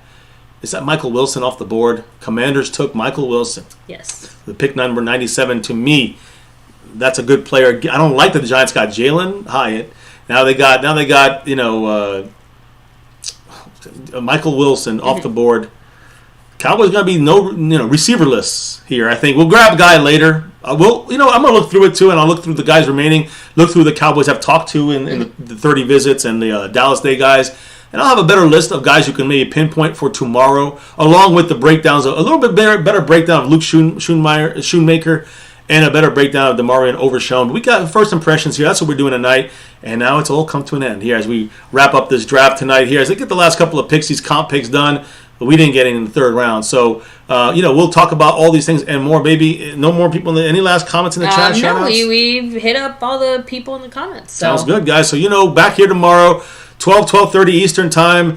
Around then, you'll see this posted, and we'll let you know what time we'll go live. It'll be before the Cowboys pick in the 4th round tomorrow, and then we'll go till the 5th round, see our pick, take a little break, come back on for the 6th and 7th portions of those rounds. On that note, though, baby, it is a wrap. What we do here. It's pretty simple, and you know what we do this, guys. It's about that navy blue, silver tube right there. You see it. And over everything. You see that star over everything, guys. Win, lose, or draw. They actually picked Ricky Stromberg. Okay, then he went to the team before that. Yeah. Okay. Can't interrupt the outro. Sorry. But, okay, yes. Guys, win, lose, or draw, good, bad, or ugly, we always repping that star over everything. Never forget, guys. Here on this channel, My Cowboys Family, here now and forever, as always. Never forget. Mark Hovsepian with that $3 holler. As we're about to roll on out of here. That is some excellent timing there, Mark. Great timing, Mark. Appreciate that. Oh, man. I'm sorry, that was great. Thank you, Mark Hovsepian with the last drop. A little trickle there. A little Brandon Cooks. The Mazi pick is fine. The next 2 are bodies, and they won't start. I thought we had 2 up-and-coming tight ends. I read a few articles on these guys. They generally rank between 10th and 12th best at their positions. clowns. Well, again, I want to say I agree with you more on the tight end. I want to hear the explanation for that. But I disagree with you on Overshown, although I would have, offensive line, what's the explanation? That's all I want to know is the explanation on what's going on with the offensive line. Outside of that, I can understand this pick. This is not a body. I think Overshown is the future for J-Ron Curse to take over for that role for the Dan Quinn defense. And just so you know, Overshown is a former safety, so he has coverage abilities. By the way, Ika from Baylor, defensive tackle, went to the Browns here at the end of this. But we got Mazi. So, again, Overshown, a linebacker prospect. Guys, he's ranked 484th out of 2,648 college linebackers since 1987 when it comes to his relative athletic score, an 8.18. So I'm just saying he's where's his best qualities? The speed. Again, former safety, he's very fast, but he's a linebacker. He's a guy, let me see his height and weight here. I think he's 6'2.5". 6'2", is a J-Ron Curse kind of size, right? 6'2", 229.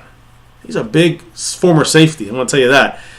So he's a little bit, I guess you could say, overweight on those areas, but he's in the red side of that when it comes to that. But again, it's great. I guess I'm sorry. He's be undersized for that as a linebacker, but the speed is unmatched. He's in the top percentiles, elite numbers there in the vertical jump, the broad jump, and all the running, speed stuff.